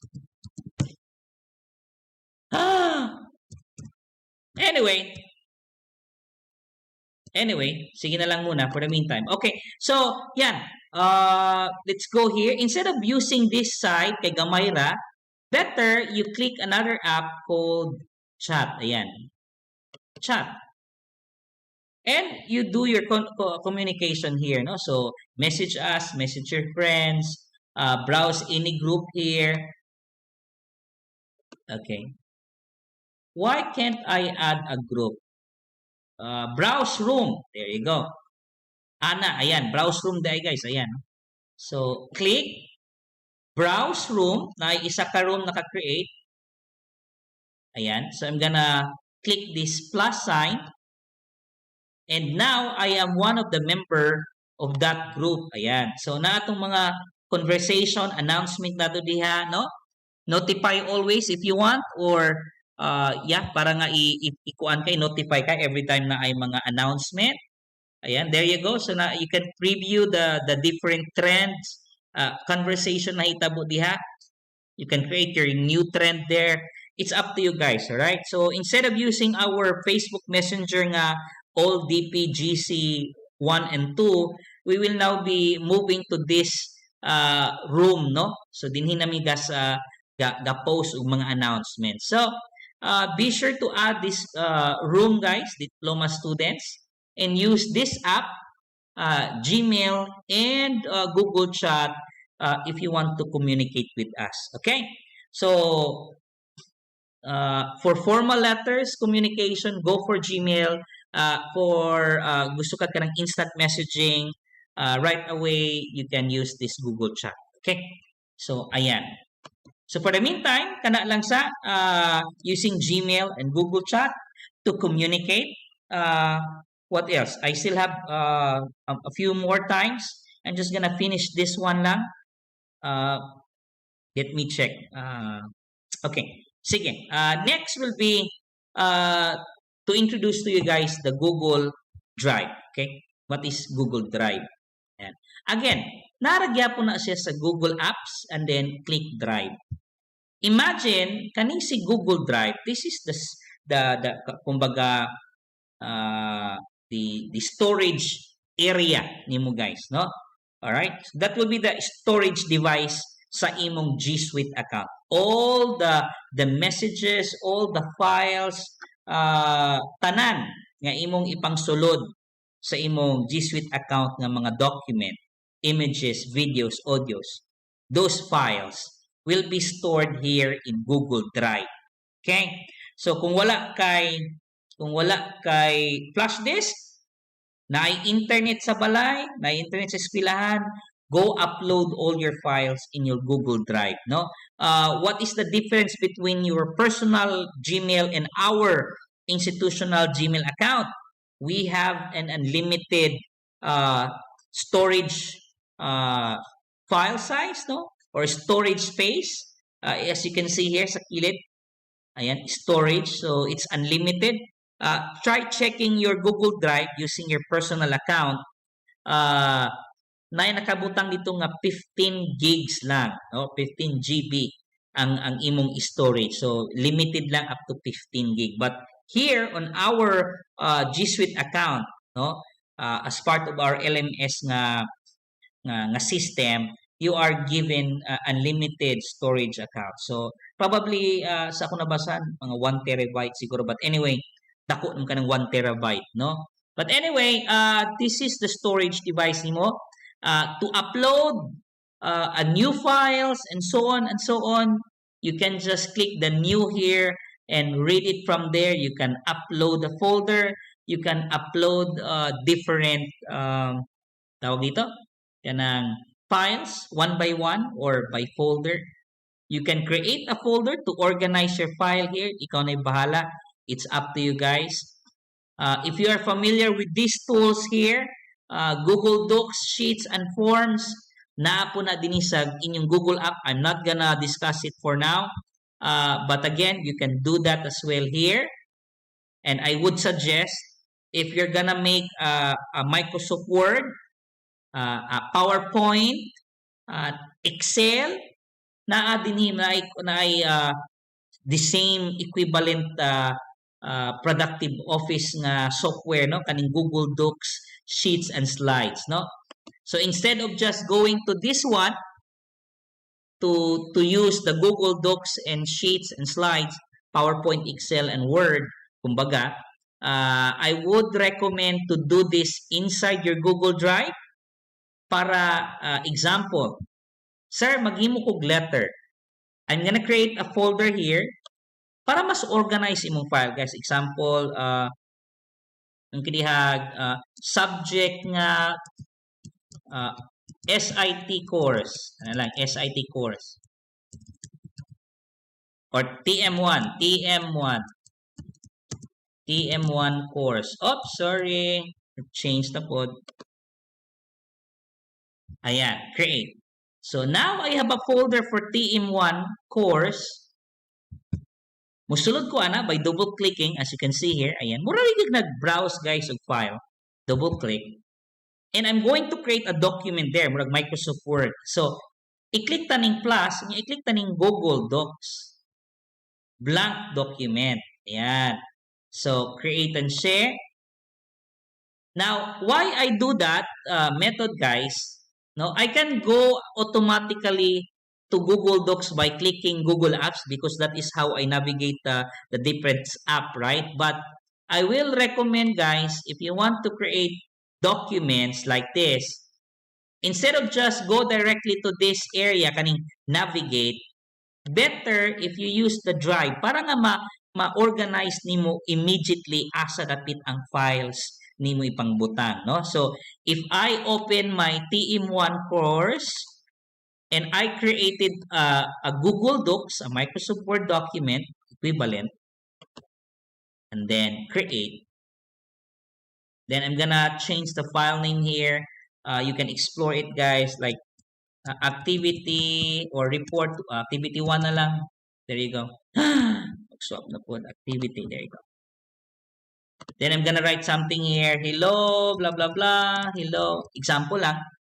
When I close this, ayan. So, automatically, katong imong file nga gibuhat, nasulod sa TM1 course. Di mas organize siya instead of just letting your files here create automatically, no? So, if you don't go to a folder, guys, like, dili ka mo gamit atong method nga kung gi-explain ka ganina.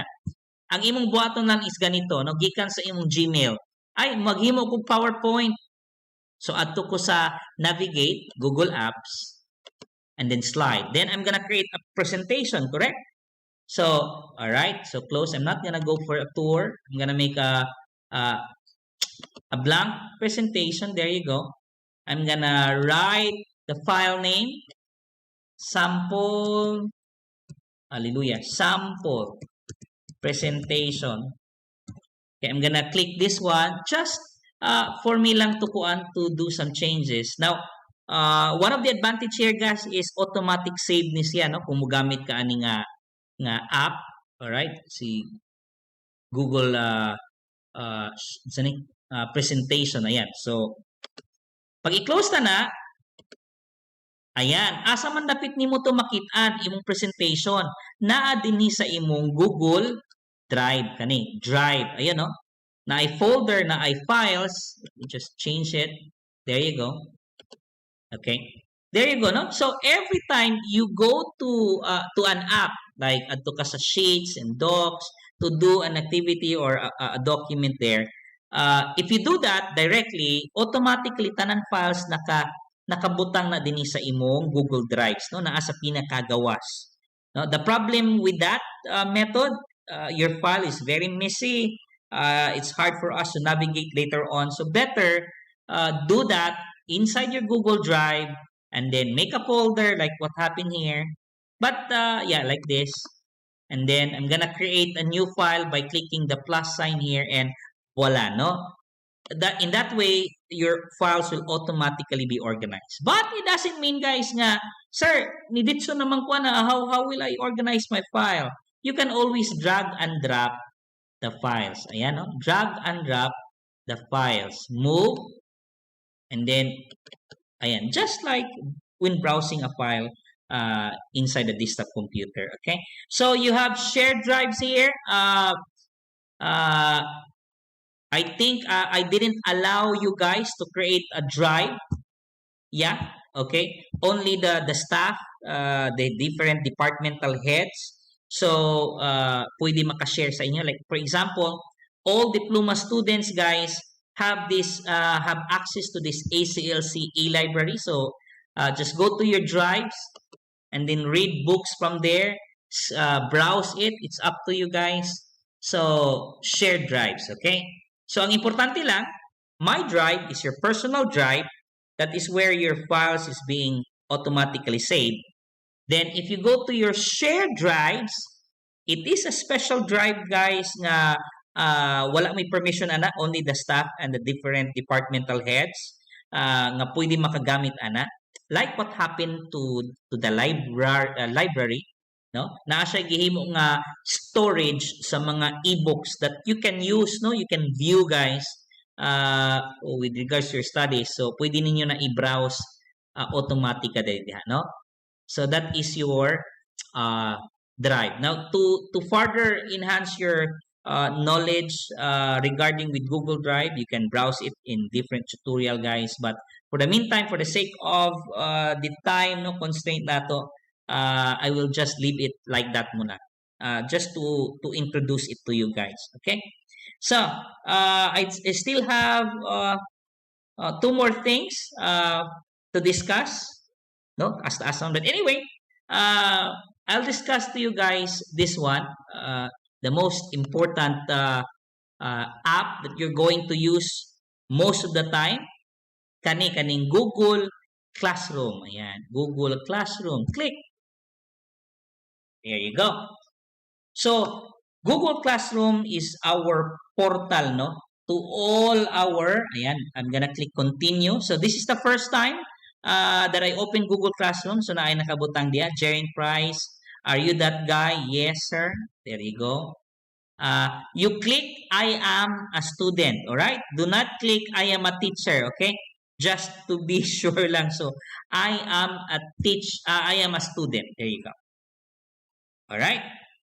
Now, if you accidentally click I am a teacher there instead of student, please let us know. Para nga atong ma-diagnose kung naabay problema, but please avoid clicking the teacher.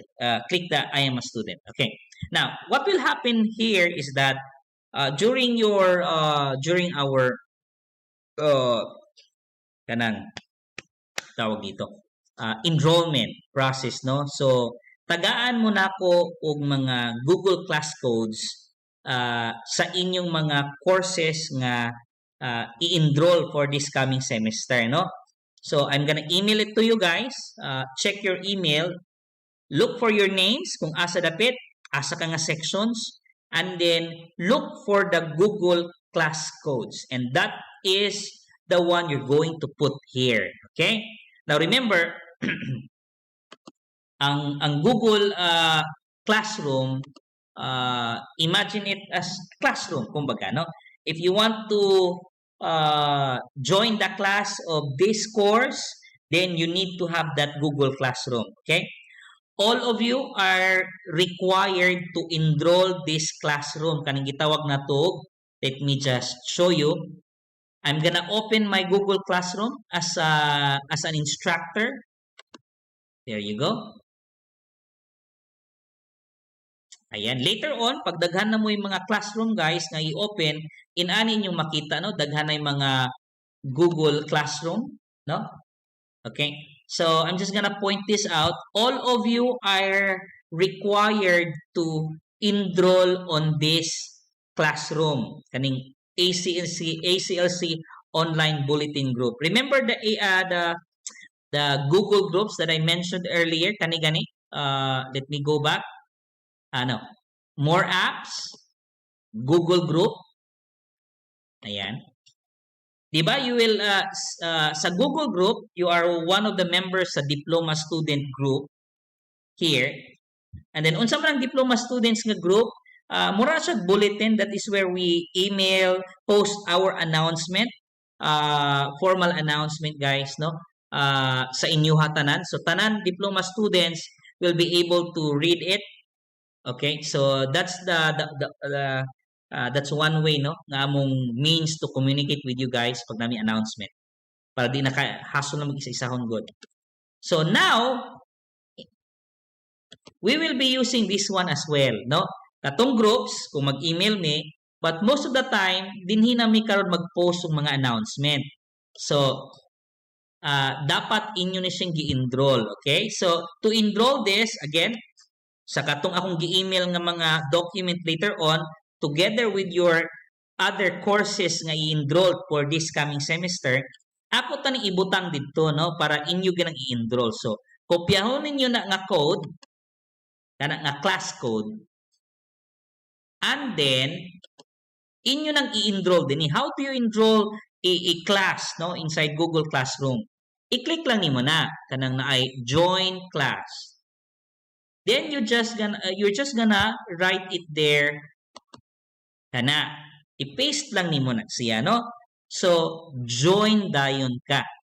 Naapoy instances, guys, ang mga teachers ninyo, i-invite mo sa ilang classroom kay basin og dugay mo nag-join, no? Example, I'm gonna invite Jerin Price in ACLC Bulletin Board, but this is not the ideal way, ha? Kay so far there are 333 students pa. Sa atong counting, 419 dapat na siya, no? Diploma scholars. But anyway, usually inani ang buhaton sa mga teachers ninyo sa inyong klase, guys, sa inyong mga enrolled courses. Kung dugay mo naka-enroll, I'm gonna write Jerin Price. So ako na lang i-invite akong mga students sa akong klase, no, kung dugay sila kasulod. But ang ideal yun na to buhaton, ang akong ginabuhat most of the time, guys, I send you an email, no, tanawan yung pangalan, and then na ay naka-indicate nga mga Google Class code dito. And then, you will be the one personally to enroll those courses, no, in your Google Classroom. So, example lang, gi-invite mo, inaning mahitabo. Let me refresh it. Ayan. Pag i-invite mo sa inyong teacher, inaning nyo makitaan nga dagway. Ayan, no? ACLC Bulletin Board. Ayan. Join. Do not decline it. I-join mo na siya, no? Para nga ma-enroll ka na classroom, and then that will be your portal to communicate, to do all your online learning activities, mga requirements sa imong courses, no? For this coming semester. Okay?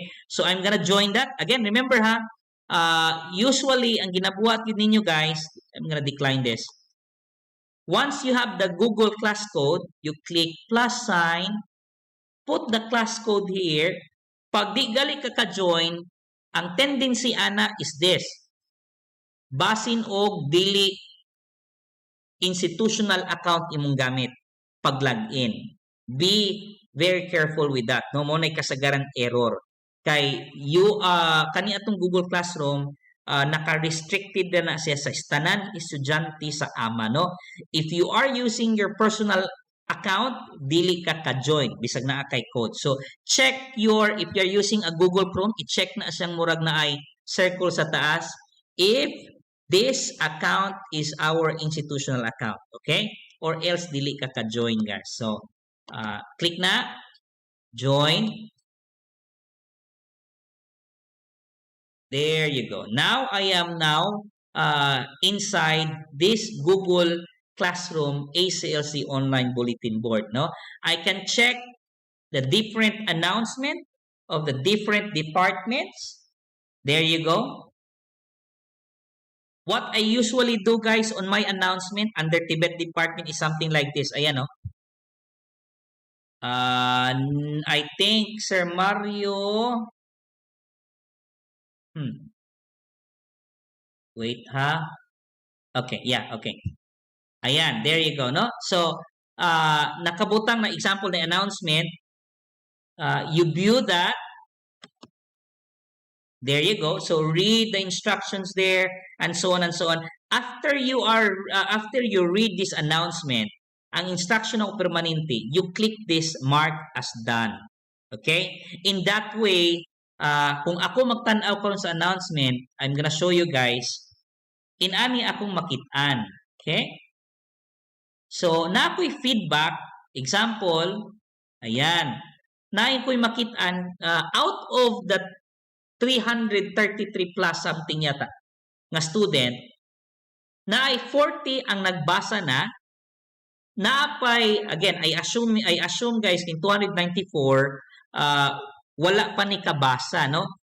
Tungod kay wala ni lagi click tong mark as done. Even though nag-view na ka sa announcement, if you didn't click mark as done, on my side, I will assume nga wala pa ni mo gibasa ni siyang announcement. So, please click mark as done after you read these announcements. Okay? So, once ma-read ni mo ang announcement, guys, here's what happened. Visually, you will see that this announcement now is grade, no? Compared to the other announcement here, pasabot, wala pa na nimo na siya gi-mark as done. So, you can view that again and do mark as done. Please do that para nga ako pud nga side, I will know nga okay, nakabasa na mo or wala, and so on and so on. Okay? So, something like that. Okay. So, that's it. No, that's it. When it comes to your class po, guys, no, di na lang kayo na kung i-elaborate kay I'm gonna tell you where you go para mahibaw-an yung sa inyong buhaton kay it will take a lot of time to explain this in detail pag yun. But the point here is, as a student, you will be using this a lot, the Google Classroom, guys. You click this menu here to go back to your dashboard like this. There you go. Ayan, i-click niyo muna. There you go. So, check the announcement and so on and so on. Read it carefully. and then again, go back, and so on. Now remember, every time may announcement ibutang ni ma'am and sir dinia sa different department, automatically you will be notified through emails. So, mutanaw pa sa mong email, guys, kung na ba example like this, ayan, no? Katong nag-invite ko kanina, so you will be notified as well. So, it's very important to open your email account daily. Ayan. Okay? Kaning sa kilid, this is how you filter it. Like, I want to see the debate department announcement only. Ayan, there you go. So, it will be sana automatically show you guys. If you want to view all the different department, click all topics there. It's up to you, okay? So, ayan, that's Google Classroom. And then, finally, before I end my presentations, kay Murag, it's almost, 1 hour? Almost 1 hour na nga discussion. So, last thing I want to tell you guys is this. Let me close this. Minimize muna. And I'll show you my account. Ayan. Okay. All right. Please, guys, all of you, if you want to learn more how to navigate or navigate the entire LMS nato, guys, the learning management system natong igamit. Please go to this link na ay nakabutan din, guys. Where is it? Ayan na ay ACLC official YouTube channel, our TVET channel, guys. Again, I'm using my account here as a student. Remember, each one account ninyo, guys, kaning inyong institutional account, na mo YouTube account, right? If I click this, I will go to the YouTube channel or youtube.com and then using my account, katong institutional, no? Ayan, no?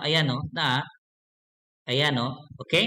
So, what I want you to do is view your ACLC online bulletin board na adihay ACLC official YouTube channel. Let me just view assignment there to expand it. Ayan, ako instruction diha nga please watch and etc. Nga naman, pag i-click ta na, guys, I put the basic tutorials there. Just go to the list or playlist. Yan ay ACLC College Learning Material System. If you click that, diha naka this. And you really want to be efficient when it Alright, comes let to me just writing and editing your papers. I definitely recommend. Okay, so let me just close it. So again, nana diha, please give time to view it para nga dili mo malibog later on how you navigate the different apps, how you use this and that, and so on. So please try to view this, no, para naamoy idea on how to navigate. Okay? So di na nako na balikon kinanaman na diha, di na po na ko i-discuss niya kay maprolong na po ta. So give time to view it. Click like button, and again, don't forget to subscribe, guys. I'm planning to post all the previous classes atong mga previous semester, guys. But for the meantime, so far sa ACLC nga admin ACLC Butuan, just click the playlist, and then for the meantime, I think mao pa man ni nakabutang dinhi induction program atong summer, and hopefully katong uban nga mga recorded videos sa inyong virtual class I will be posting here, no? So again, subscribe and like all the videos after watching, ha? So finally, I am done with my task. So if you kung wa pa mo kasabot, you can replay this video, watch this again, and then listen carefully para makafollow mo. And then thank you for listening, and then see you on August on our virtual classes, guys, no, once we start our class. Thank you very much for listening. Time check, it's 2:50 a.m. here right now when I record this video. So enjoy and keep safe. Thank you for listening again. Bye-bye.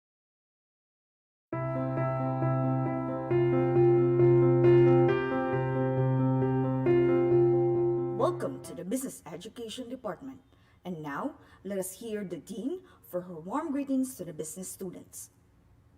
Mayong buntag sa tanan, I would like to extend my warmest greetings to all our students, especially the freshmen, the returnees, and transferees. Welcome to academic school year 2021-2022. This new cycle will be a chance for us to rebuild what we want. Let me first congratulate those students who have improved their performances.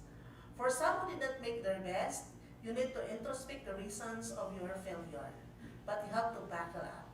It is not yet too late to give on your knees and start moving forward. As the quote says, that success has no shortcut. Be responsible, be sincere, and creative. Reach out your OLC in charge, your instructors. They don't just teach us, but they also prepare us for a road ahead of life. So let's embrace this online journey and make the most of it. Take care, be safe, and once again, good morning and have a nice day to everyone. The ACLC College of Butuan Business Education Department offers the following programs: Bachelor of Science in Business Administration, major in Marketing Management. Bachelor of Science in Business Administration, major in Financial Management. Faculty Profile. Meet the Dean of the Business Education Department, Ms. Jennifer A. Domingo. She has an academic specialization in Human Resource Management. She took her Master's in Business Administration at St. Paul University, Surigao. She also has an undergraduate degree for Bachelor of Science in Commerce, major in Business Management at West Negros University.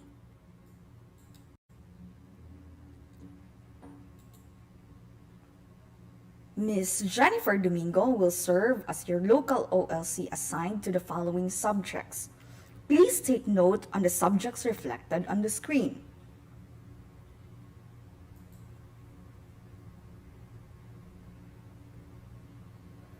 If you have any concerns for these subjects, feel free to reach her out for help through your institutional email. Give it up for the heartthrob in your screen, Julito G. Sarco. He's an instructor with an academic specialization in economics and finance. He's currently taking his postgraduate degree in Master's in Business Administration, major in Business Management at Father Saturnino Urius University. He also took his undergraduate degree in Bachelor of Science in Business Administration, major in Business Economics at Mindanao State University, Marawi City. He will serve as your local OLC assigned to the following subjects. Please take note on the subjects reflected on your screen.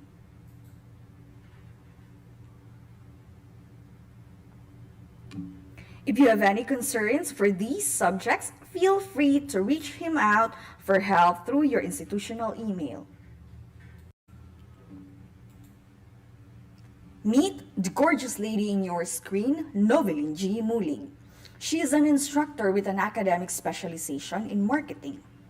She is currently taking her postgraduate degree in Master's in Management, major in Business Management at St. Joseph Institute of Technology.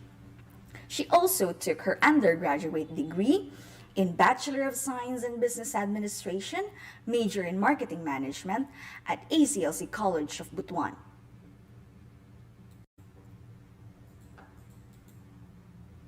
Ms. Mulig will serve as your local OLC assigned to the following subjects. Please take note on the subjects reflected on the screen.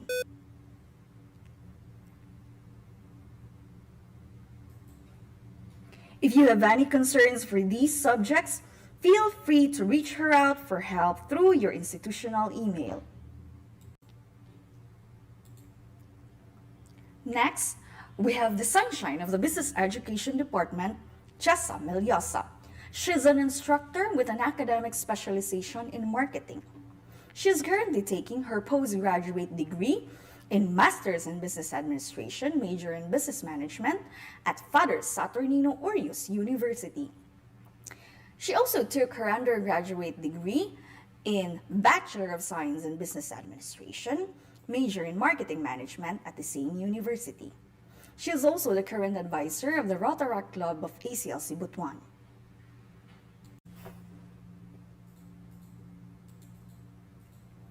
She will serve as your local OLC for thesis writing too. If you have any concern for this subject, feel free to reach her out for help through your institutional email. Behold, the Rakitera Maestra of the Business Education Department, Ms. Christine May Navarro. She is an instructor with an academic specialization in finance. She is currently taking her postgraduate degree in Masters in Management, major in Business Management at St. Joseph Institute of Technology. She also took her undergraduate degree in Bachelor of Science in Business Administration, major in Financial Management at ACLC College of Butuan. Ms. Navarro will serve as your local OLC assigned for Production and Operations Management in the Philippine taxation system. If you have any concerns for these subjects, feel free to reach her out for help through your institutional email. Gina-impose diri sa local. So, dili nato siya ma-lower, di po nato siya mapasobraan. Kaya of course, uniform rates ang gina-highlight ani. So, I think klaro ni siya. So, sa 4-year course assessment for this school year, 2021-2022, so this is your rates for the tuition fee. For the new students, natay regular subject per unit nga 250, and for the old students, natay 307 per unit. So, question, how are we going to compute for the total tuition fees? Again, this is exclusive of the miscellaneous and other fee. So, kung naamoy giload nga subject na 24 during yung pag-advise or pag-enlist na 24 units, multiplied by 250 kung new students ka, tapos 300 kung old students ka. So, muna imong tuition fee. Again, dili na ang total assessment ha, it's only for the tuition fee. Next is the laboratory fee per unit. So, na nag-ask ani nganong naay laboratory. And then, ato po nag-through sa head office. Nganong naay laboratory fee since wala man tay face-to-face nga klase. Wala po tay mga rooms nga ginagamit. So, ang ilang answer ani is that since this is part of the curriculum or the subject that you are taken, so automatic ilagi ning i-impose. So, in our local, atong gibuhat, nag-initiate actually ang atong dean coming from the Computer Education Department kay basically ang naging majority nga laboratory is the IT department. So, natay gitawag nga Google Classroom. So, actually in this area, gina-cater nila ang the applications of every subject nga inyong ginatay. Kay, of course, to justify the laboratory.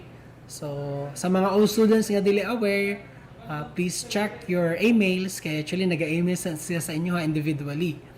Then, under sa laboratory fees, we have the HP and networking. So, actually, na yung mga subject diri nga na ay laboratory with concerning HP, laboratory concerning networking. So, that's why mo ni separate ang rate pod nila. Actually, ato na po ni siyang gi-address sa CHED nga natay laboratory.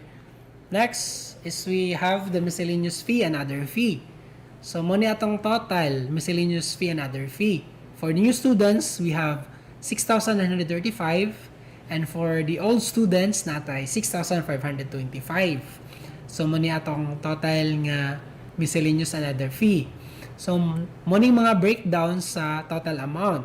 So, some of these items is dili na ko siya ma-explain thoroughly kay since this is items belonging to the head office. So, nalang tayo gi-modify which we have the COVID response fee and the library fee. So, kani, pwede na to siya ma-explain. Sa COVID response fee, of course, this is understandable kay since we are facing this pandemic. So of course natin mga preparation nga gibuhat sa school. Actually, this is not just for the students, this is also for the employees aning institution. So kung nakabantay mo natin mga gipang setup sa gawas, na po yung mga pag-sanitize, na monthly nga sanitations, and whatsoever expenses nga ginaandam for this pandemic.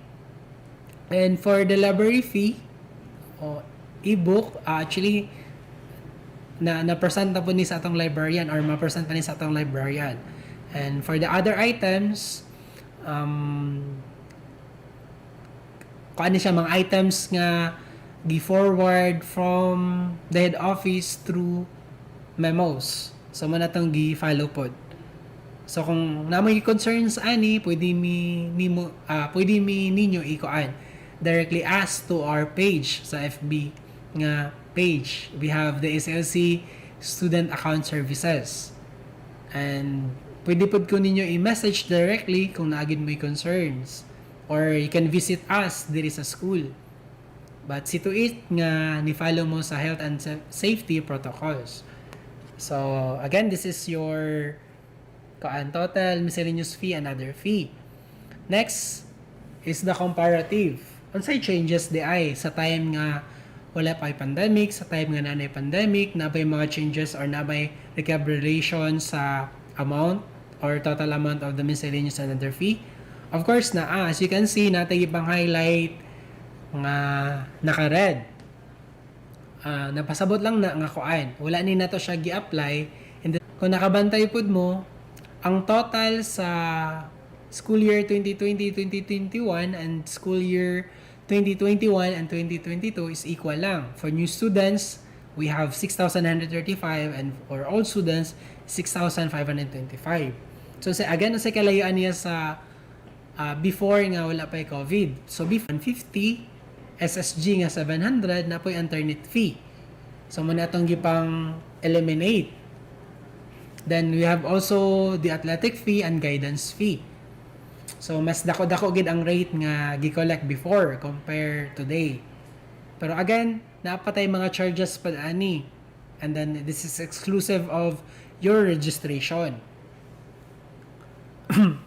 So I think maklaro man no nga naay mga changes as to the items. Next is concerns ni siya for the old students. Especially for those students nga naay mga dagko nga account, mga dagko nga outstanding account. So what we did, especially katong mga wala pa nakabalo, natay mga educational financial assistance program from the government. Naa sila'y number 1, the SSS Educational Assistance. So, naka-avail ko ani during my time sa atong undergrad. So, unsay qualification ani, kailangan member ka, and then dapat na kay at least 36 months of contributions. So, sa ako nga case, dili ko member. So, what I did was, nagpa-under ko sa akong papa. Since si papa ang member, so, sa pag-avail na ko sa educational assistance, is under rapod sa iyahang membership. So, mura siya og salary loan ni papa, but it is converted to SSS educational assistance. Another is we have for land bank nga I-study program. So, kani nga program actually new ni para sa dili lang para sa inyo, para pud sa mua. Kay natay isa ka students nga naka-apply ani, and then ongoing ang iyang pag-process. So, kung naamoy ako interesado mo ani, you can visit the land bank office para maka-ask mo unsa gi mga requirements nga kailangan ani. So, I think, mora ni ang akong ma-discuss. Kung naamo again concern with your tuition fee and other fees, you can message me directly or you can message us through our page sa ACLC Student Account Services. So, once again, thank you for your time and God bless. If you are unable to go to school to pay for your tuition, we have our payment partners. We have Enterprise Bank, RD Pawn Shop, and Palawan Pawn Shop. May I just remind you that for Palawan Pawn Shop transaction, instead of using send money form, please use the Padala to bank account form and follow the receiver's information. Also, upon payment, please do secure your deposit slip or form as a proof and send it to ACLC College of Butuan's Facebook page, providing as well your name. Thank you.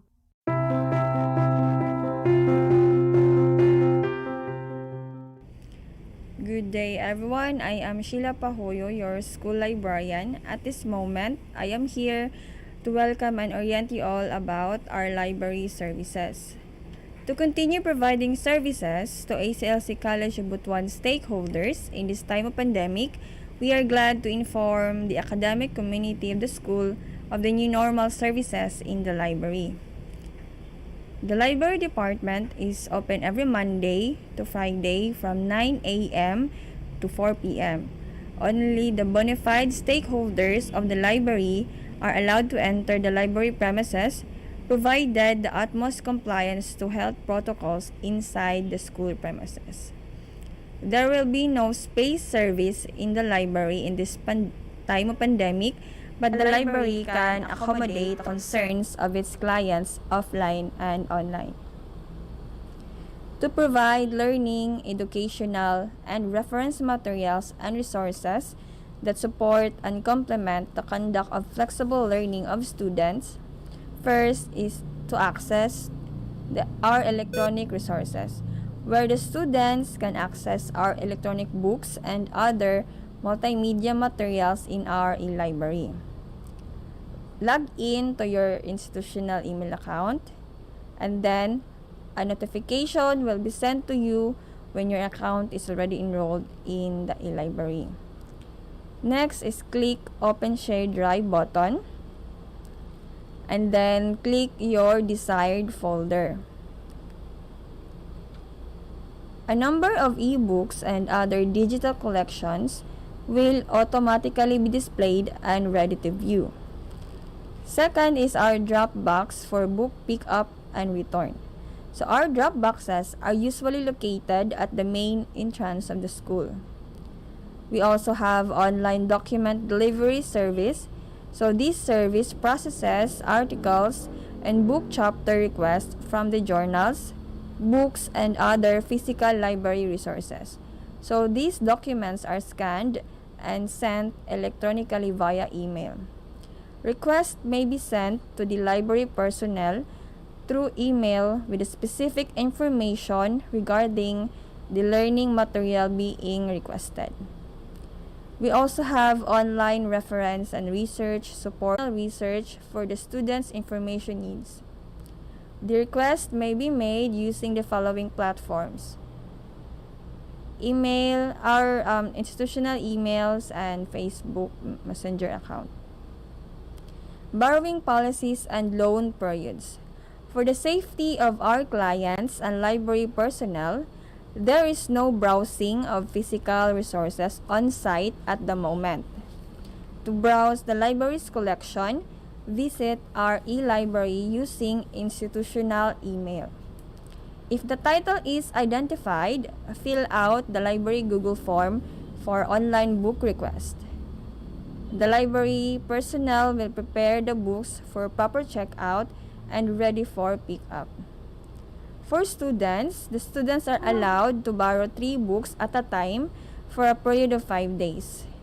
And for faculty members, may borrow 10 books for a duration of 1 semester. To inform everyone, we also have 2 other library personnel.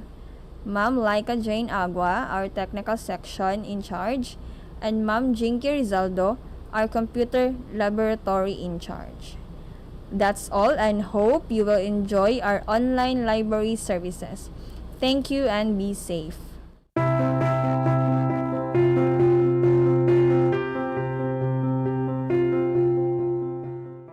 Good day, students. I am Crystalline Apat, your school nurse, and I am here to discuss the school health and safety and services. To start, basic principles can help keep students, teachers, and staff safe at school and help stop the spread of this disease. Recommendations for healthy school are the following. Before entering the school premises, the school guards will check for washing area, perform the proper hand washing, temperature 36.5 to 37.5 degrees Celsius of each individual using the thermal scanner, mandatory wearing of face mask and face shield, stepping on the foot bath and alcohol hand spray for disinfection. If there's a visitor, guards must give the visitor's health declaration form before the visitor will enter the school premises. For the employees, they must logbook their name, address, age, temperature, and signature for AC tracing. Sick students, teachers, and staff should not come to school or inform the HR or school nurse ahead of time. Schools should enforce regular hand washing with safe water and soap, alcohol rub, hand sanitizer, or chlorine solution at a minimum, daily disinfection and cleaning of school surfaces, especially for tables, windows, railings, and doorknobs. Schools should provide water sanitation and waste management facilities and follow environmental cleaning and decontamination procedures. Schools should promote social distancing, staggering the beginning and end of the school day, canceling assemblies, sports games, and other events that create crowded conditions. When possible, create space for students' desks to be at least 1 meter apart. Teach and model creating space and avoiding unnecessary touching. Post signs encouraging good hand hygiene and respiratory hygiene practices. Ensure trash is removed and disposed of safely. Establish procedures if students or staff become unwell. Plan ahead with local authorities and update the emergency contact list. Ensure a procedure for separating sick students and staff from those who are well. For this, without creating a stigma and process of informing parents or guardians and consulting healthcare providers whenever possible. Students and staff may need to be referred directly to a school facility or health and depending on the situation or sent home. Monitor school attendance. Implement school absenteeism monitoring system to track students and staff absence and compare against usual absenteeism patterns at the school. Alert local health authorities about large increases in students and staff absenteeism due to respiratory illness. Those students or employees who will not follow the health protocols will be sanctioned. As for the students, the Office of the Student Affairs and Services will also sanction them. Follow the health protocols because this is not only for your self-protection but for everyone's as well. And lastly, continue to boost your immune system by taking vitamin C, healthy diet, and drink plenty of water and do the proper precautionary measures at home or work. Thank you and God bless. Keep safe.